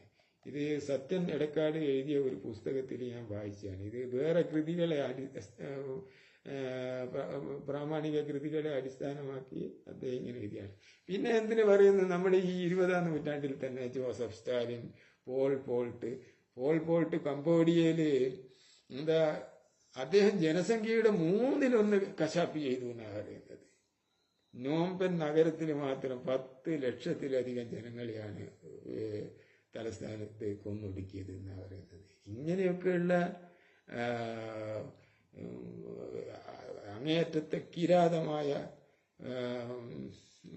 നരഹത്യ നടത്തിയ ആൾക്കാർ പല വിഭാഗങ്ങളിലുണ്ട്. അതുകൊണ്ട് മുസ്ലിങ്ങളിൽ മാത്രമൊന്നുമല്ല, എങ്കിലും ഇസ്ലാം മതത്തിന് സമാധാനത്തെ പറ്റി ഒരക്ഷരം പറയാനുള്ള അവകാശമില്ല. ഇസ്ലാം മതത്തിനും എതിരാളികളെ ആക്രമിക്കുക, എന്നിട്ട് പലരെയും എന്താണെന്ന് വെച്ചാൽ മതത്തിൽ വിശ്വസിച്ചവരായിൽ നിന്ന് ഒഴിവാക്കുക, അല്ലെങ്കിൽ വാളിനെ നേരിടുക എന്നുള്ള ഒരു നയമായിരുന്നു. അതൊരു വസ്തുതയാണ്. വെറുതെ നമുക്ക് കണ്ടുകൂടാത്തത് കൊണ്ട് കുറ്റം പറയുന്നില്ല. അതുകൊണ്ട് ദയവായി വസ്തുത മനസ്സിലാക്കുക. എനിക്ക് മുസ്ലിങ്ങളോടോ ഇസ്ലാം മതത്തിനോടോ ഈ പറഞ്ഞ പോലെ പ്രത്യേകില്ല. എല്ലാവരിലും ഉള്ള അക്രമത്തെ നമ്മൾ തള്ളിപ്പറയണം. ഒരു പുതിയ ഒരു ലോകക്രമത്തിലേക്ക് നമ്മൾ സാവധാനം എത്തിക്കൊണ്ടിരിക്കും എന്നുള്ളതാണ് എൻ്റെ പ്രതീക്ഷ. ഇന്ന് ഓരോ രാഷ്ട്രീയ പ്രസ്ഥാനങ്ങളും മതപ്രസ്ഥാനങ്ങളും പരസ്പരം മത്സരിക്കുകയാണ്. രാഷ്ട്രീയ പ്രസ്ഥാനങ്ങളെ പിടിച്ചു നിർത്തുന്നതിനു വേണ്ടി മതപ്രസ്ഥാനങ്ങൾ പ്രീണനം അഴിച്ചുവിട്ടുകൊണ്ടേയിരിക്കുന്നു. തരാതരം എല്ലാ രാഷ്ട്രീയ പാർട്ടികളും മതജീവികളെ, മതസംഘടനകളെ, മത നേതാക്കന്മാരെ പ്രീണിപ്പിക്കുന്ന ഒരു കാഴ്ചയാണ് നമുക്ക് കാണാൻ സാധിക്കുന്നത്. താങ്കളുടെ അഭിപ്രായം എന്താണ്? സ്വന്തം മതം വിട്ടുപോകാൻ പൊതുവെ ഒരു മതക്കാരും ആഗ്രഹിക്കുന്നില്ല എന്നാണ്. നാം എത്ര തന്നെ പുരോഗമിച്ചാലും ശരി, സ്വന്തം മതസമൂഹത്തിൽ നിന്ന് പുറത്തു പോകാൻ, മതം മാറാൻ, അല്ലെങ്കിൽ ഞാൻ മതവിശ്വാസിയല്ല എന്ന് പ്രഖ്യാപിക്കാൻ മിക്കവാറും പല ആളുകൾക്കും കഴിയുന്നില്ല. എല്ലാ മതക്കാരും അങ്ങനെയാണ്. മുസ്ലിങ്ങളെ സംബന്ധിച്ചിടത്തോളം അവർ മതകാര്യങ്ങളിൽ കൂടുതൽ നിഷ്ഠ പാലിക്കുന്നവരാണ്. അതുകൊണ്ട് അവർക്ക് മുർത്തദ്ദാവുക എന്ന് പറയുന്നത് ഒരിക്കലും യോജിക്കാൻ പറ്റുന്ന സംഗതിയല്ല, വിട്ടുവീഴ്ച ചെയ്യാൻ പറ്റാത്തതാണ്. എങ്കിലും എല്ലാവർക്കും എൻ്റെ അതായത് ഞാൻ ഒരു ഓഫീസിൽ ജോലി ചെയ്യുന്ന കാലത്ത്, LD ക്ലാർക്കായിട്ട് ഞാനൊരു ഓഫീസിൽ ജോലി ചെയ്യുന്ന കാലത്ത്, അന്ന് ഞാൻ വലിയ മതവാദിയായിരുന്നു. എൻ്റെ അടുത്തിരിക്കുന്ന എൻ്റെ സുഹൃത്ത് ക്ലാർക്ക് അദ്ദേഹം യുക്തിവാദി മാസികയൊക്കെ സ്ഥിരമായിട്ട് വരുന്ന ആളാണ്. ഈയിടെ ഒരു 5 കൊല്ലം മുമ്പ് ഞാൻ അദ്ദേഹത്തിൻ്റെ മകളെ കല്യാണത്തിന് പങ്കെടുത്തു. അപ്പോൾ അവിടെ നോക്കുമ്പോൾ എന്താന്ന് വെച്ചാൽ ഇദ്ദേഹം ആകെ എന്ത് ചെയ്തെന്ന് വെച്ചാൽ ഒരു പൂജാരിയെ, ഒരു ബ്രാഹ്മണ പൂജാരിയെ കൊണ്ടുവന്നിട്ടാണ് ആ ചടങ്ങ്, അതിൻ്റെ പൂജ സാധനങ്ങളുടെ ഒക്കെ എല്ലാം നിരത്തി വെച്ചാണ് ഇത് നടത്തുന്നത്. അപ്പം നമ്മളെ കൂട്ടത്തിൽ തന്നെ ഒരാൾ പറയുന്നുണ്ട്, എല്ലാവരും ഇത് ഒഴിവാക്കണമെന്ന് വിചാരിക്കുന്ന സമയത്ത് ഇദ്ദേഹം എന്താ ഇങ്ങനെ ചെയ്യുന്നതെന്ന് പറയുന്നു. ആള് യുക്തിവാദിയാണ്, പക്ഷെ എന്നിട്ട് പോലും അത്. അപ്പൊ ഈ സ്വന്തം ഒരു പാരമ്പര്യവും അതിൻ്റെ സംസ്കാരവും അത് കൈവിടുക എന്ന് പറയുന്നത് വലിയ അഭിമാനക്ഷതം ഉണ്ടാക്കുന്ന ഒരു കാര്യമായിട്ടാണ്. അതുകൊണ്ട് പൊതുവെ എല്ലാവരും എന്താന്ന് വെച്ചാൽ വലിയ ഈശ്വര വിശ്വാസികളോ പരലോക വിശ്വാസികളായിട്ടൊന്നുമല്ല ഈ മതത്തിൽ വിശ്വസിക്കുന്നത്. അവർക്ക് എന്താന്ന് വെച്ചാൽ കുടുംബത്തിന്റെ, സൊസൈറ്റിയുടെ അംഗീകാരം, അതിനോടൊരു അറ്റാച്ച്മെന്റ് ഉണ്ട്. അത് ഒഴിവാക്കുക എന്ന് പറയുന്നത് ഒരു മരണതുല്യമായിട്ടാണ് അവർക്ക് തോന്നുന്നത്. പലരും ആത്മഹത്യ ചെയ്യുന്നത് വരെ സൊസൈറ്റിയെ ഭയപ്പെട്ടിട്ടാണ്, സൊസൈറ്റിയെയും കുടുംബത്തെയും. അങ്ങനെയുള്ള ഒരു കെട്ടുപാടുകളാണ് നമ്മുടെ നിർഭാഗ്യവശാല് നമ്മുടെ ആളുകൾക്കുള്ളത്. പാശ്ചാത്യ ലോകത്തുള്ളവരെ പോലെ ഒരു സ്വതന്ത്രനായിട്ട് ഒരു ഇരുത്തം വന്ന നിലയിൽ ചിന്തിക്കാനുള്ള ഒരു കഴിവ് പ്രത്യേകിച്ച് ഏഷ്യ, ആഫ്രിക്ക പോലെയുള്ള രാജ്യങ്ങളിലുള്ള ജനങ്ങൾക്കില്ല. ഈ ഒരു യാഥാർത്ഥ്യം നാം മനസ്സിലാക്കണം. അതാണ് ഇക്കാര്യത്തിൽ എനിക്ക് പറയാനുള്ളത്. നിങ്ങളെ ഈ ഇന്റർവ്യൂവിന് എന്നെ ക്ഷണിച്ചതിൽ ഒരുപാട് നന്ദി. എല്ലാവർക്കും സുഖം ആശംസിക്കുന്നു. ടീച്ചറുടെ ഉമ്മാക്ക് എൻ്റെ പ്രത്യേക അന്വേഷണവും സലാം പറയണം. Thank you. എല്ലാ നിലയ്ക്കും നമ്മുടെ എല്ലാ ചോദ്യങ്ങൾക്കും കൃത്യമായും വളരെ ചുരുക്കിയും ഉത്തരം പറഞ്ഞ, നമ്മളോട് 100% സഹകരിച്ച, അദ്ദേഹത്തിന്റെ മതരഹിത എക്സ്പീരിയൻസുകളും ലൈഫ് സ്റ്റൈലുകളും നമ്മളുമായി പങ്കുവച്ച സുലൈമാൻ സാഹിബിന് എല്ലാ തരത്തിലുള്ള നന്ദിയും അറിയിക്കുന്നു. നമ്മളോടൊപ്പം ഇനി അടുത്ത ആഴ്ച ഇതുപോലെ മറ്റൊരു വിശിഷ്ട വ്യക്തി വരട്ടെ എന്ന് ആഗ്രഹിക്കുന്നു. കൊണ്ടുവരാൻ ഞാൻ ശ്രമിക്കുന്നു. അപ്പോൾ നമുക്കിന്ന് നിർത്താം. നന്ദി.